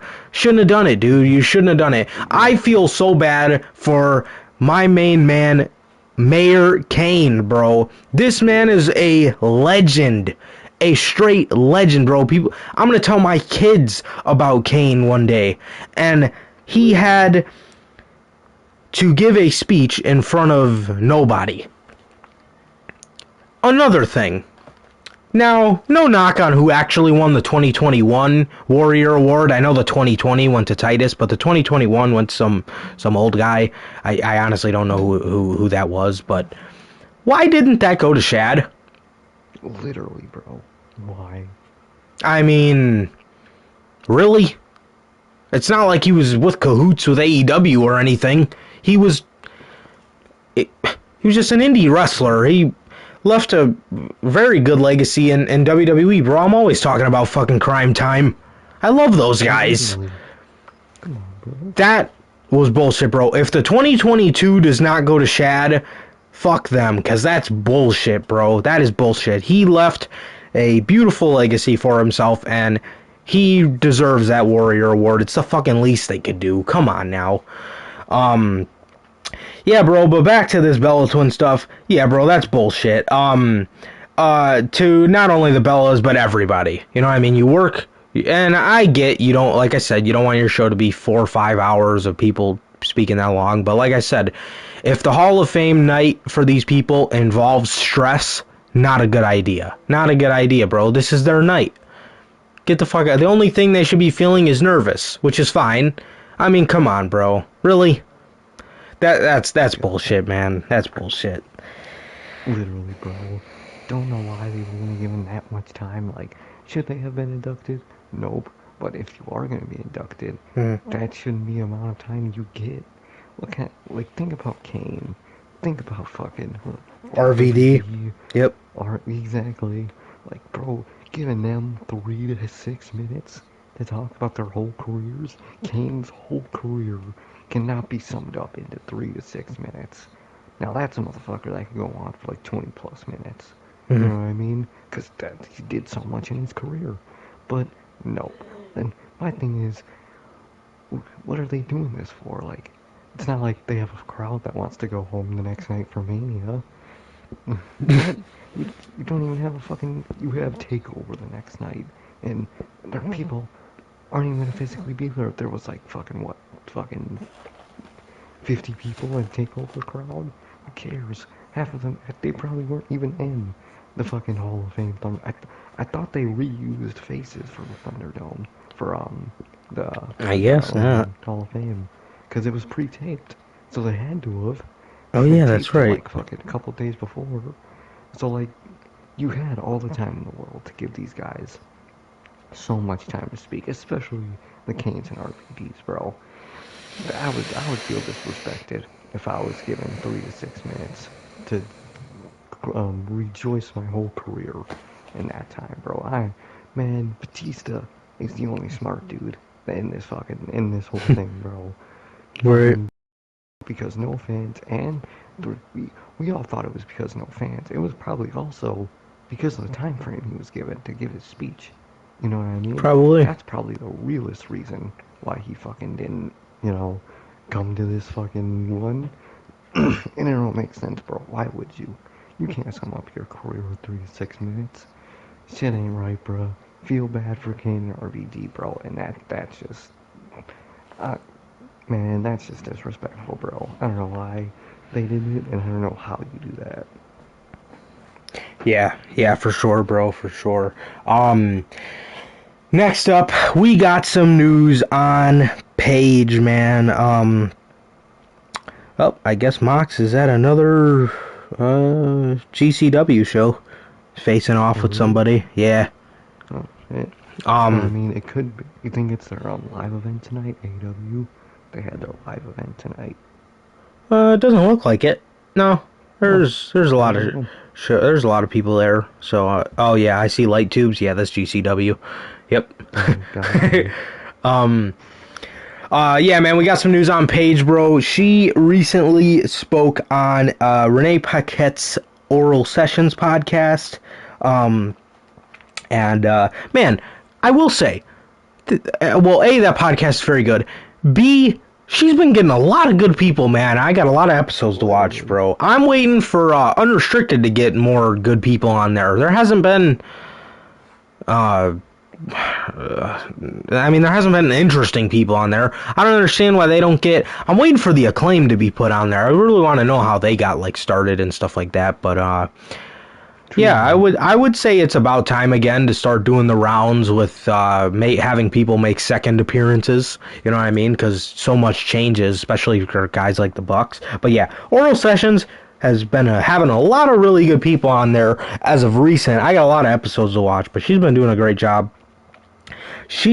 Paige said that on this podcast, she was mentioning how Daniel Bryan and Edge gave her chills and it inspired her to make a comeback. And she said she's going to get her neck checked really soon to see the progress of it, and hopefully it looks good. I'm not saying any form that they're going to clear me. It's just literally a checkup. I'm intrigued to know how my neck has progressed. And she revealed that she's also currently working on a book, which will go as far back as detailing growing up in a wrestling family. Yeah, and then that's just about her book. But yeah, man, she said that there was a part in here. Let me see. Oh, here we go. Yeah, she said she's going to be getting updates on her neck very soon. So it looks like, now obviously she said herself, this isn't that they're going to clear her or anything, but it looks like and it sounds like she is starting to do the steps that Daniel Bryan and Edge and Christian, who you see on your screen now, have been taking, to taking it into their own hands to get cleared. This is going to be interesting this is obviously a developing story, and it's very interesting to see how this can pan out, being that I think WWE could use her if she's good to go. If she's good to go, I think WWE could definitely use her in a fantastic role on television, man. So not much to really say here. It's really a developing story, but I figured we'd share this with you guys, man. But yeah, Paige looks to be taking things into her own hands, I guess, and getting cleared. Yeah, bro, good for her, man. I mean, shit, I mean, it's been a while since you've been able to, have a match and whatnot, and I'd say let her do it, bro. I mean, they need people in their women's division. Their women's division already has so many eyes, and Paige would be even more onto their women's division, bro. What do they not gain? What do they not gain from letting her wrestle, bro? You know what I mean? From not letting her wrestle, they don't gain anything. They have an amazing wrestler just sitting there waiting to be cleared, and they're just purposely not clearing her. It's another Daniel Bryan situation. It's like, bro, she can wrestle. You know what I mean? And I'm good for her for taking the steps to try to be able to wrestle again, the same as Edge and Daniel Bryan. And if Edge and Daniel Bryan can wrestle, Paige definitely can, bro. I mean, come on, bro. I want to see it. Everyone wants to see it. She wants to see it. And they gain nothing from keeping her just in the back, bro. There is, like she said, those 2 documentaries that she's having come out. I'm excited to see what those entail. I wonder what those will be released on. They don't seem like WWE produced documentaries with how she describes it, man. So excited to see how it is, bro. And it's gonna be really good, man. And I hope that she gets to wrestle again, man. She's always in some heat with whoever she's dating. I remember fucking the heat she got a couple months ago with her current boyfriend. Yeah. Her ass is always in some heat, bro. But hopefully she could wrestle again pretty soon, bro. I would love to see it. There's many matches they could do. And if Edge and Daniel Bryan can come back, so can she, bro. For sure, man. For sure. Yeah, man. So moving on here. The next story we have is AEW has announced Blood and Guts for May the 5th between the Pinnacle and the Inner Circle, man. And that is going to be a fantastic match. But this digs a lot deeper, man. Listen to the date I said. May 5th. Double or Nothing is May 30th, I think, or 31st. What the hell are you having the biggest match between these two feuds happen on Dynamite for? Why don't you save it for your second biggest show of the year? I don't know. I really don't know, man, but nonetheless, this match is going to be fantastic. I'm super excited. It's under a month till we see Blood and Guts. We have, I believe, 3 more episodes of Dynamite to go, or maybe 4 to go until we see Blood and Guts, and then on the 5th we will see the match. But super excited for the match. But like I said, bro, why would you have Blood and Guts take place on May 5th? So explain to me what you are going to do with these two factions at Double or Nothing. Are they not going to be on the show? Are they all going to be in a bunch of singles matches? Are they going to be in Tony Khan's favorite 5-man tag? I mean, why wasn't this main eventing Double or Nothing? Now, maybe they wanted it to. Maybe they wanted Kenny Omega and Christian to be an undercard match, but now it seems like Kenny and Mox or Kenny and Hangman are going to do. Maybe plans had to change because people were so pissed off about Christian, obviously, which everybody has every reason to be, but why why doesn't this for Hangman? I would do that at All Out. I really would.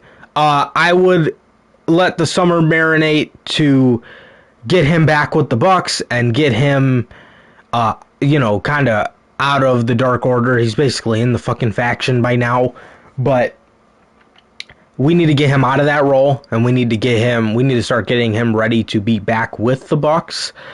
But yeah, man, I don't understand this. I don't understand why Yeah. a match this big isn't on their second biggest show of the year, Double or Nothing. I really, really, really do not understand it, man. But I mean, it's going to be a good match nonetheless. I just wish they would have saved it for the biggest show, the second biggest show that AEW holds. And yeah, I really, I just don't get it, man. I just don't get it. Maybe plans change or something, but not a good call by me, or not a good call, in my opinion, as far as the dates go. But obviously, the match is going to be fantastic. Super excited for the match.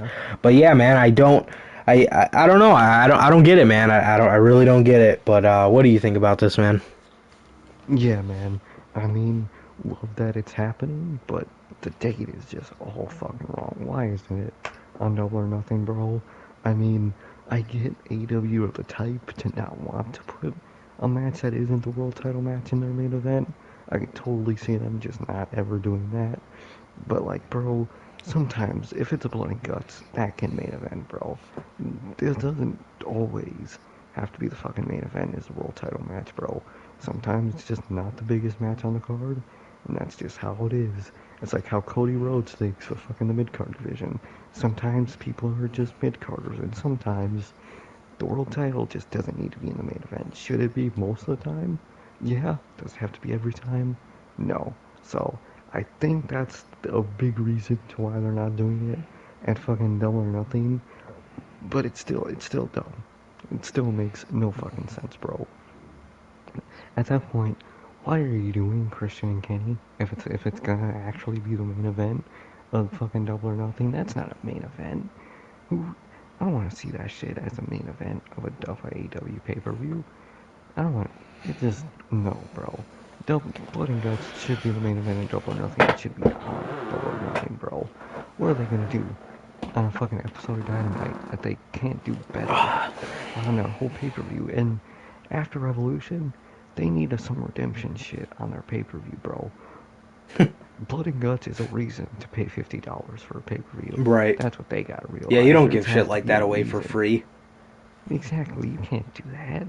You have to fucking, that has to be a pay-per-view match. Don't get it. Don't get why they're doing this shit. It makes no goddamn sense. As good as Blood and Guts gonna be, and, cause, I mean, the Kenny Omega story is at a kind of low point, in a way. Until Kenny Omega is, not Kenny Omega, it's until Hangman is involved directly in the storyline. It's not the biggest thing on Dynamite right now. The biggest thing on AEW right now is definitely Pinnacle and Inner Circle. Oh, yeah. Obviously, bro. So that should be the main event of the pay-per-view coming up, bro. Do not get this May 9th date, or May the 5th, May 5th, my bad. May 5th, don't get that date, and they need to put it on Double or Nothing, bro. They gain nothing from putting it on fucking the weekly show, and they gain everything for putting it on their pay-per-view. Doesn't make sense to me, man, but that's my thoughts on it. Yeah, man, for sure. I think, yeah, we're down to the last two. Okay, alright, man, we got some news on our buddies at 2K. Obviously, not our buddies, that is sarcasm. These people suck at making a wrestling video game. I digress. Anyway, 2K have revealed that they will be making an announcement on the next WWE game during this weekend's WrestleMania, which features, oh, fuck, that's just part of the caption I wasn't supposed to read. My apologies. Okay, you said this yesterday to me, bro. They only have to say 2 fucking words. And if Literally. if this isn't, I'm not saying they have to reveal it now, but if we get down to this game. And you know what?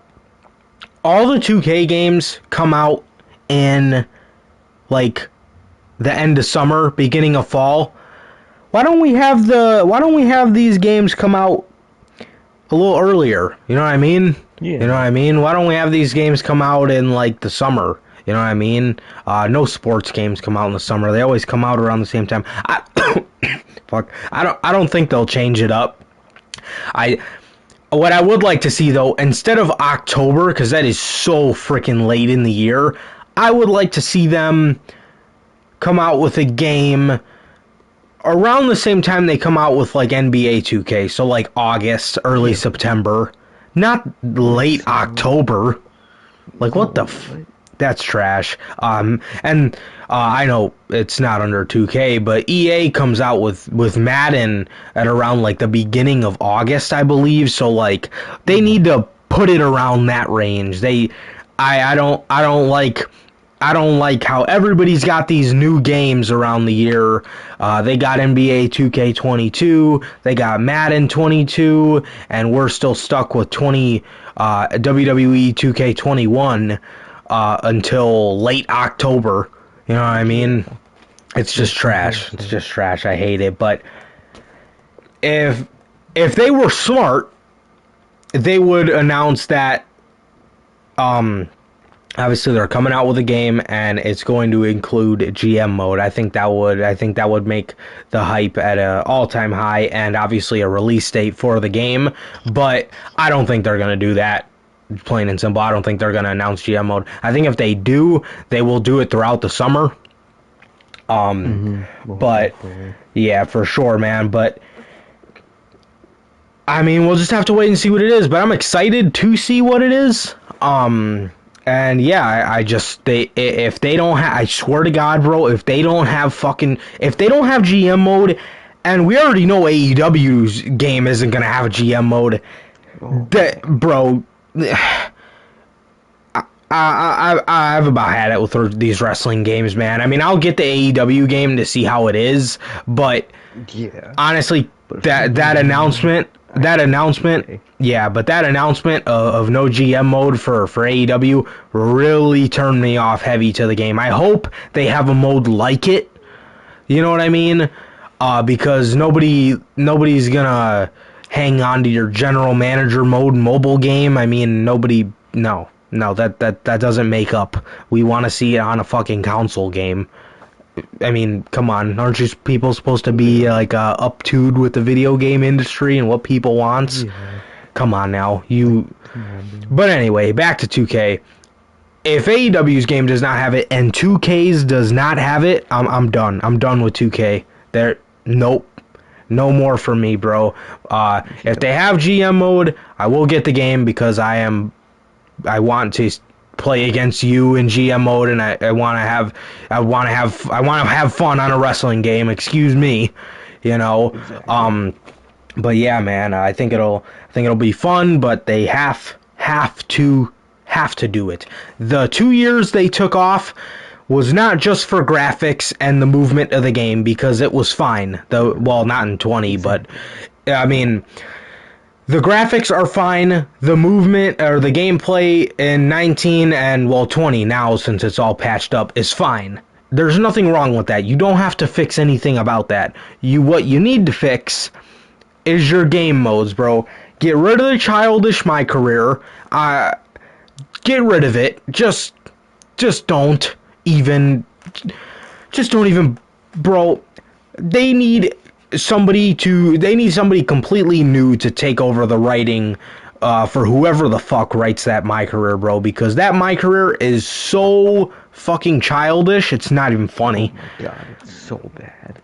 That was the worst storyline I've ever seen. Yeah, the only cool part was the part with Nikki Cross and Wyatt Family Bray. That was it. That was the pinnacle for that story mode, dude. But yeah, trash, bro. Whoever writes that storyline needs to die in hell, honestly, because that shit sucks.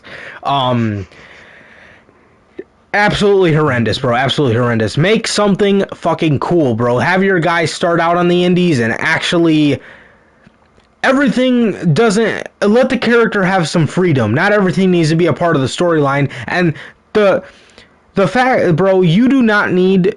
One thing I hated about 20, I despise this. You could not go any further than my career. After the story in my career was done, your whole thing was you couldn't play with that my career anymore unless you wanted to do 2K Towers. Yeah, who gives a fuck about that? Not me. Oh, man. That shit sucks, man. That is so trash. That is so trash. What is the point of having a my career at that point? Literally. You know what I mean? Building up your own character just to never use them again. Exactly. The only way Exactly. you can use them is in a lame ass way. Yep. It just does not work, bro. But they're having that announcement at Mania. I mean, I don't think they're gonna announce details about the game. I don't think so either. Yet, but this game in its entirety does not involve GM mode. I ain't buying it. What is the point to buy a 2K, a WWE 2K game if there's no GM mode? What is the point? Literally, bro. 2K20 was so bad that at this point we don't even use it for this show. We haven't used it because it just runs like dog shit, bro. One of the worst running games I've ever played, bro. Yeah. Come on, bro. And all they need is GM mode, bro, because I like the look and I like the feel of 2K games already. They have a good look and feel. Do they need to add better selling? Yeah.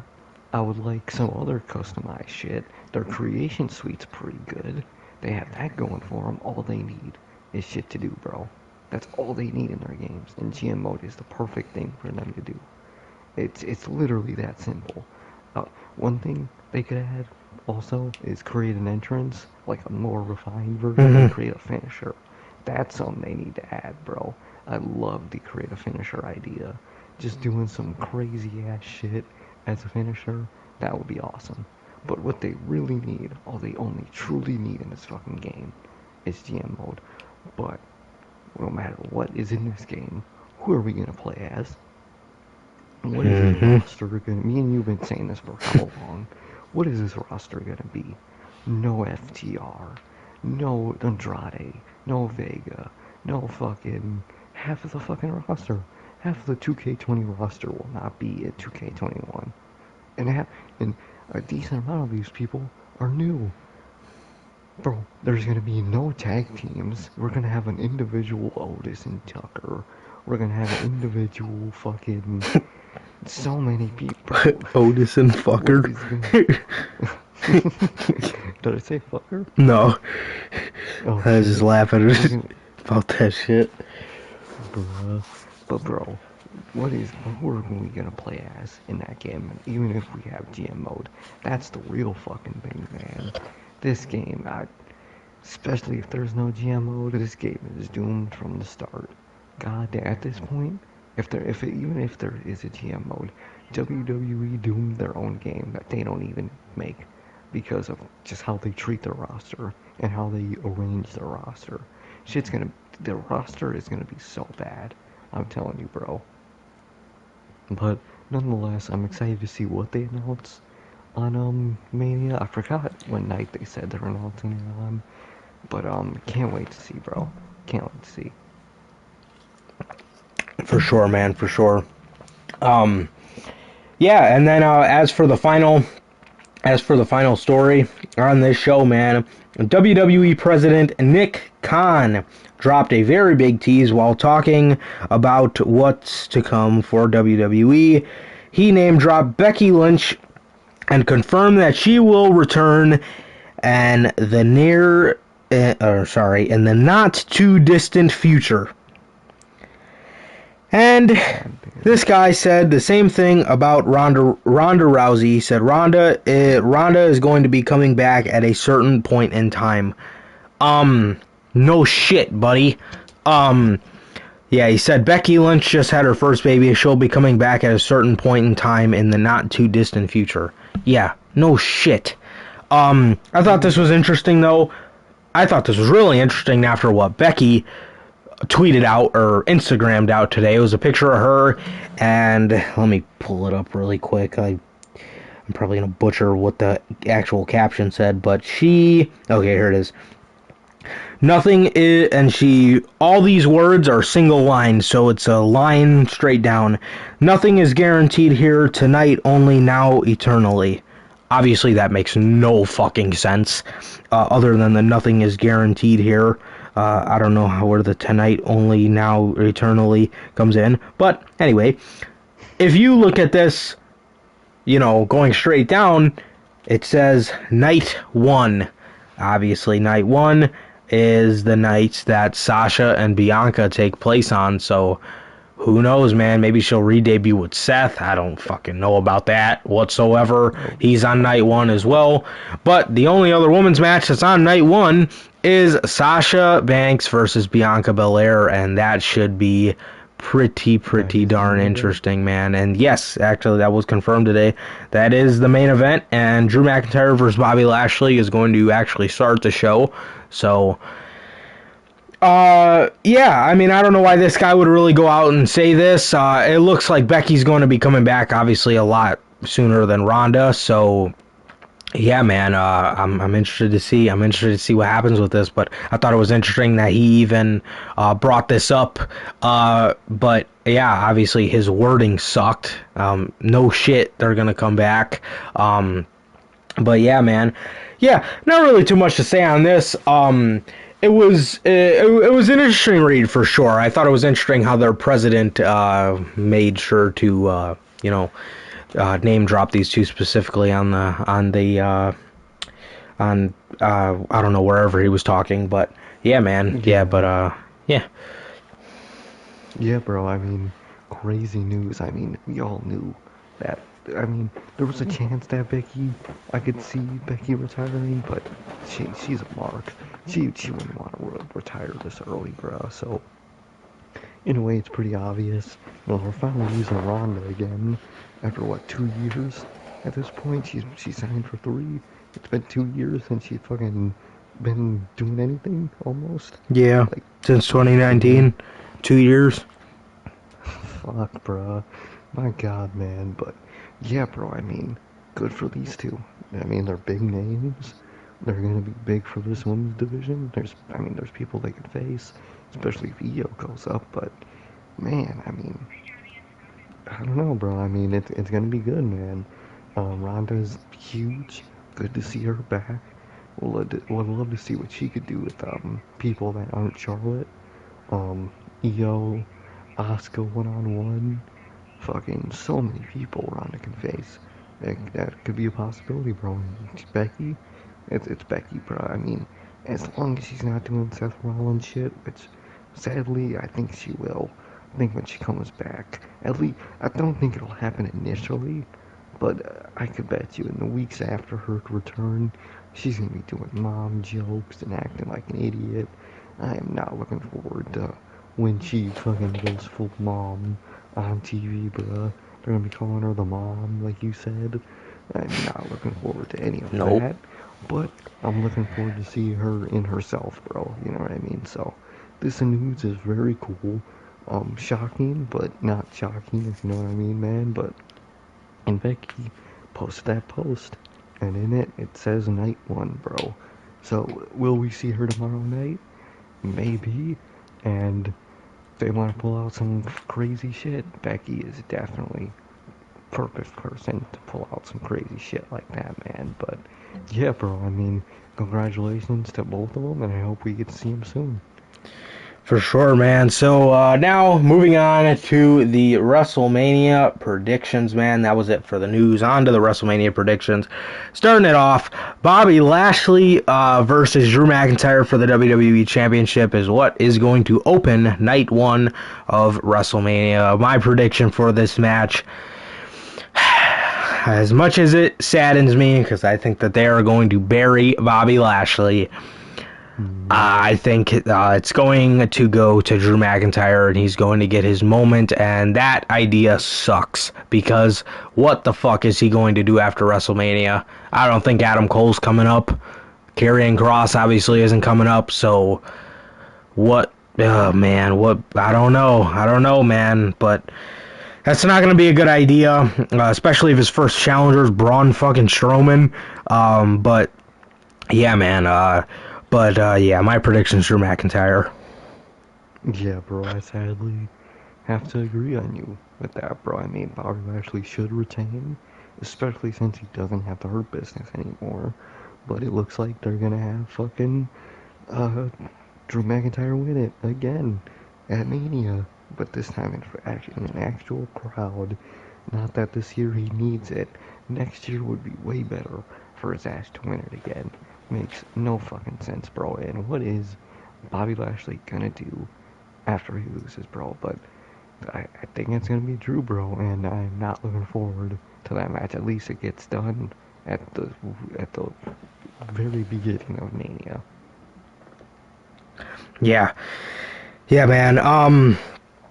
Next up, the second match, bro. Bad Bunny and Damian Priest taking on, to quote you, Dumb and Dumber, John Morrison, and The Miz. Um, this one's easy. Bad Bunny and Damian Priest obviously are gonna pick up the victory here and take down the evil men that are, fucking John Morrison and The Miz. These evil bad rappers. God, Yeah. So. okay. Yeah, man. Yeah, that's my prediction. Bad Bunny and Damian Priest. Yeah, bro. Same, man. I mean, fucking. Oh man, I could go so on about this fucking about good old Dumb and Dumber. Miz and Morrison, bro. I think they're definitely losing. I fucking hope so, man. I just want to see the Miz get pinned. That's all I want to see. But you wanna know the saddest part is? I think Morrison's gonna take the pin. Knowing them, Morrison will take the pin for no fucking reason. Like, cause they just like to shit on him for no fucking reason, bro. This is what happens when you re-sign with this fucking company. You become dumber. My God, bro, he is dumber and Dumb and Dumber. That is just sad, bro. Good old John Morrison. But yeah, bro, I mean, this is what they're doing with Damian Priest in his first WrestleMania match. He's teaming with Bad Bunny, but at least he's gonna pick up the win, bro. Can't wait to see The Miz lose, and yeah, bro, I'm predicting Bad Bunny and Damian Priest. Yeah, man. Yeah, for sure. Next up, the New Day defend the Raw Tag Team Championships against AJ Styles and Omos, whatever the fuck they want to call them this week. I think they are going to be walking out of WrestleMania, the Tag Team Champions, AJ Styles and Omos, obviously. Yeah, they got my pick. I don't see this point in keeping the belts on the New Day. They have done nothing with them ever since they beat the Hurt Business other than doing game shows with AJ Styles and Omos. So, yeah, this is what AJ Styles is doing in 2021. But I think he is going to secure the Grand Slam champion moniker and win the tag titles with Omos here. Yeah, bro, I'm gonna have to agree with you on this one, man. I mean, the New Day, I mean, don't know why they won those things against fucking Hurt Business. Makes no fucking sense, but they did. And for some reason, instead of AJ and Triple H, they're doing AJ and Omos versus the New Day, bro. And I can't believe I'm saying this, but I think they're gonna win the tag titles, bro. That's gonna be our new tag team champions, AJ Styles and Omos. Oh man, I just can't wait for WrestleMania, man. But yeah, bro, I mean, I have to go with AJ and Omos, bro. Omos, whatever the fuck. I think we all know they're gonna win it, bro. They've been building them up, and I think they're gonna win it, bro. So that's that. Goddamn, can't believe this is what their tag team division is now. Yeah, right. Remember 2016? The tag team division was unbelievable. Yeah, 20. That was 20. That was after. That was 2017. That was after WrestleMania 33. Yeah. That was when they had Enzo and Cass and the Hardy Boys and Gallows and Anderson and the New Day and the Revival. What the fuck? Look at them now. My God. Yeah, right. Next up, we have probably the most anticipated match of the night one for me, Braun Strowman versus Shane McMahon, even though it's in a steel cage. So hopefully after the match we get to see choo choo the big diesel engine as Tom Phillips is fucking marking out for no reason. Um, um, yeah, Braun Strowman versus Shane McMahon. This is obviously going to go to Braun Strowman because Braun Strowman's fighting for anyone that's ever been called stupid in their life. What a fucking geek. Yeah, this is going to Braun Strowman, and this is a steel cage match. Yeah, it's definitely going to go to Braun. Oh yeah, most definitely, bro. You know, it's just a random Mania win for Braun at this point. Oh man. All I'm hoping is that we get the fucking train noise. That's the only thing. Well, of all of WrestleMania, the only thing I really hope for is the train noise of that Braun Strowman makes. Well, he doesn't make it.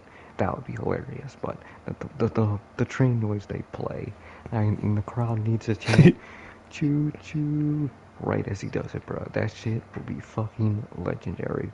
But since he's in a cage, I don't think he'll be able to do it, bro. But hopefully we get it, bro. And we all know Braun's gonna pick up the win because he's fighting for people who are being made fun of and called stupid. Fucking ace. Oh my god, this show sucks. But yeah, bro, I gotta go with Braun Strowman. Yeah, man. Moving on here, we have Cesaro versus Seth Rollins. Seth Rollins has been getting his ass whipped so much by Cesaro. Oh, yeah. I think he's going to win here. So if Cesaro did not resign, or if he did resign, rather, oh man, that's fucked up.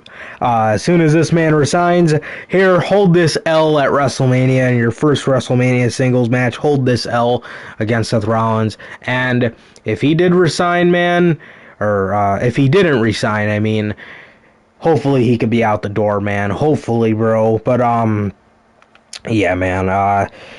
Yeah, hopefully he could be out the door. But my prediction is going to go to Seth Rollins here. Yeah, bro, I mean, damn, who the fuck can win this match? I mean, like you said, they had been fucking basically burying Seth, this whole fucking storyline, so, but since I think he resigned for whatever reason, I'm gonna go with Cesaro. This is gonna be the biggest win he gets in his career, and then even for after this, it'll be the biggest win he gets in his career, especially if he resigned, bro. I'm gonna go with Cesaro, man. They're wanting to, even if he's not resigning, they're gonna want him to be resigned. So I think he's gonna win this match either to get him resigned or right after he resigns to be like, yeah, you made the right choice. And by the summer, he will realize he did not indeed make the right choice, man. But I'm actually gonna go with Cesaro on this one, man.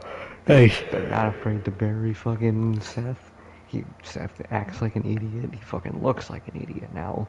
Fucking Seth Drippin' Rollins, whatever the fuck he calls himself. Oh man, I'm going with Cesaro, man. Remember how badass his attire was last year, the white? I wonder what goofy shit he's gonna come up with this year. Bro, this shit's gonna suck this year. Yeah, Jesus. Moving on here, bro. Lana and Naomi versus Dana Brooke and Mandy Rose versus the Riot Squad or the Riot Live Squad versus Natalya and Tamina versus Billie Kay and Carmella. Oh yeah, I forgot they added another team to this. I really don't give a shit. I'm just gonna say the Riot Squad here because I don't care. And these two are fan favorites, so I'm gonna say the Riot Squad. Yeah, bro. I mean, the people love these two. I don't know why they aren't tag team champions, even fucking individual women's champions at this point, but that's just how it is. I would have thought this company would have loved Liv Morgan, but I guess not. I thought they would have too. I don't get it, bro. But yeah, bro, I'm gonna go with them. They're the only actual tag team in that fucking whole thing. Oh my god, this is why these tag titles should have been only one in the company, and at this point should have been on NXT, because this is what you get on the main roster with women's tag titles. My god, bro, but I'm gonna go with Liv and Riot, bro. I mean, they're the only actual women's tag team, and they're great individually, bro. So I think they should get the win, bro. Hmm. Yeah. Yeah, man. Next up, and the main event of night one of WrestleMania, Sasha Banks versus Bianca Belair. This one's a toss-up, man, honestly. This one could honestly go both ways. Which way do I see it going? Um, I'm going to say Bianca wins the championship and Sasha Banks turns heel afterwards. I think that sounds pretty interesting. Could spice things up from there. Honestly, it could go either way, though. But I'm going to predict Bianca Belair, but I could easily see them keeping the championship on Sasha. Yeah, bro. I think I'm gonna go with Bianca too, bro. I mean, uh, I'm surprised they let Sasha keep it for this long. Um, she usually fucking lost it 3 months ago.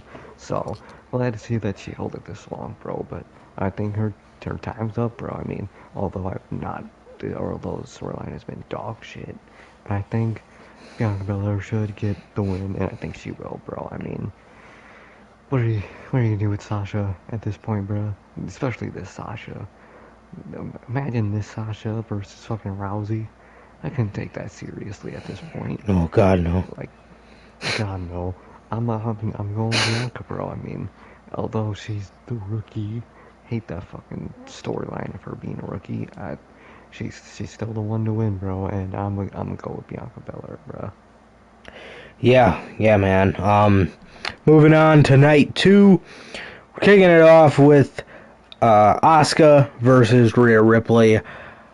Rhea Ripley has been kicking Asuka's ass, and I honestly, I don't know if she's gonna win. I really don't. I'm gonna predict Rhea Ripley, but I say that term loosely. I really do, because I could honestly see them having Asuka win. I really could. Maybe Asuka wins and Io Shirai comes out afterwards. Could be interesting. But, yeah, man, I'm going to predict, as a matter of fact, I'm going to predict Asuka. I don't know, something seems fishy about this situation, the way they've been booking Rhea Ripley against her. But, yeah, I'm going to predict Asuka, man. And same, bro. I mean, I can't believe I'm saying this, but I don't think Rhea Ripley's gonna win.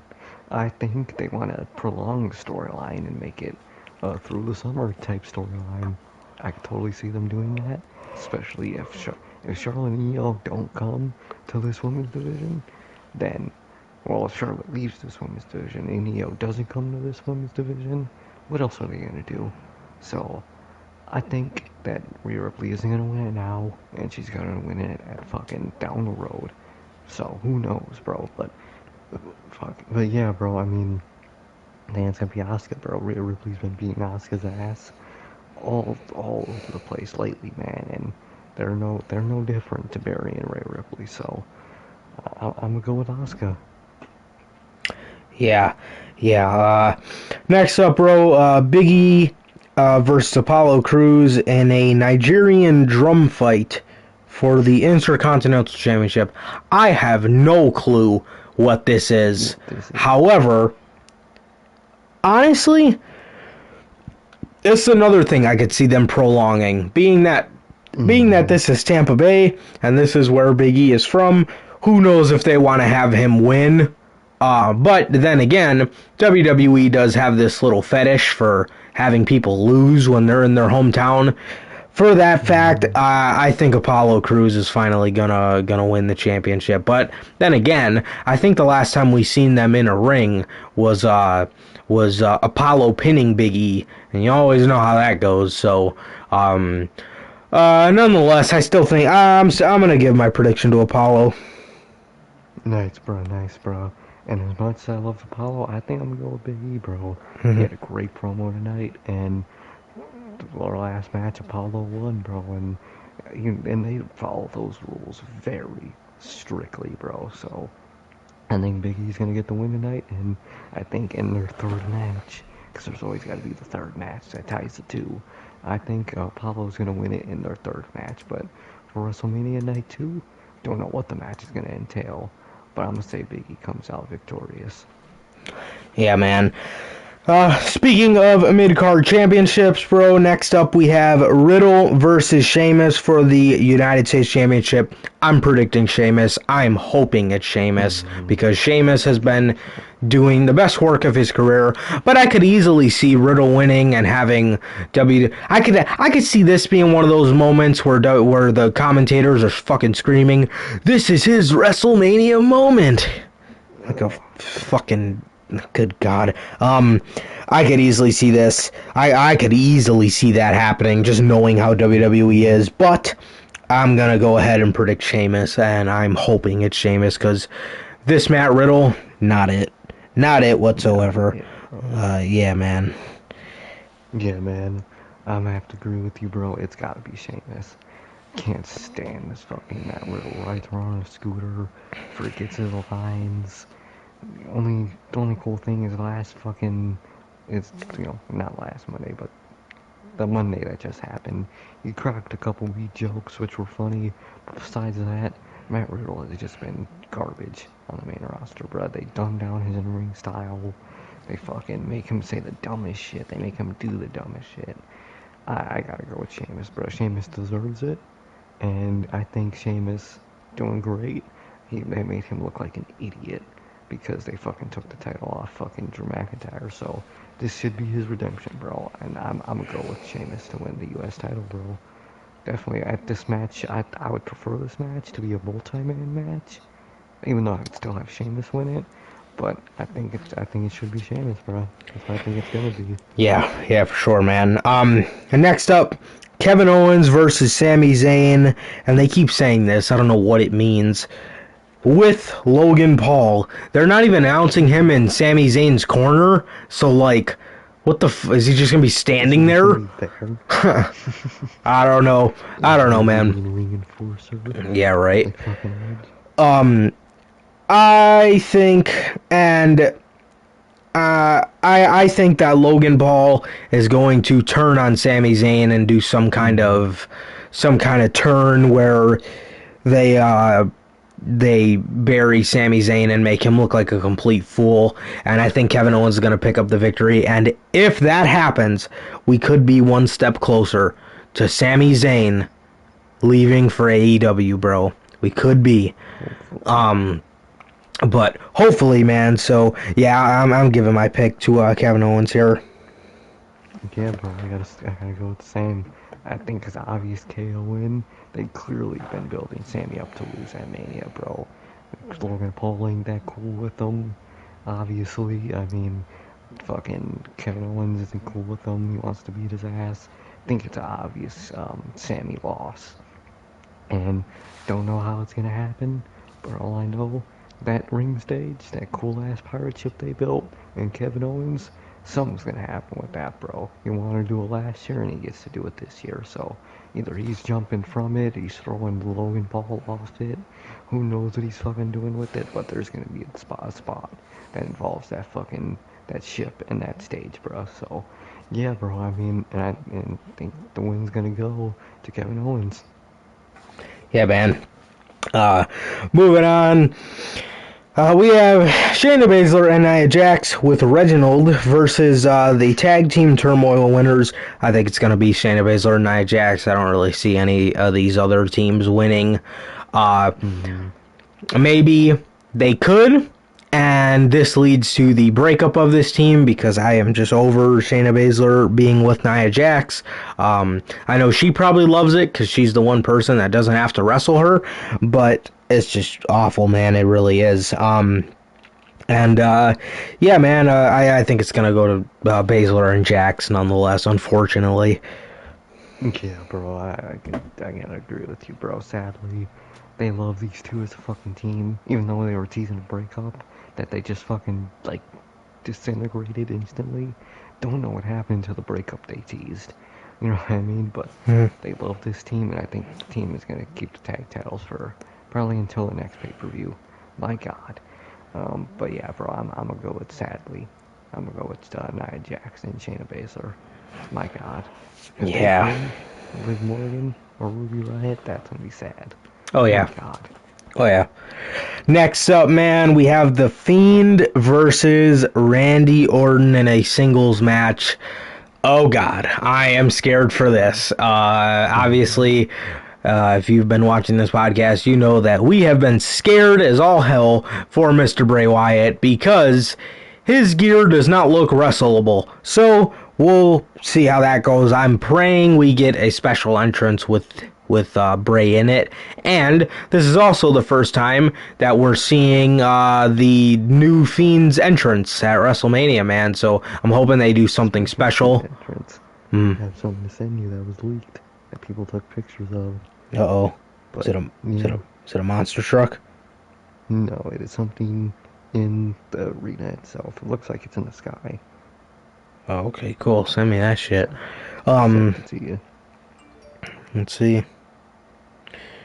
Apparently they're trying out some drone. Oh, snap.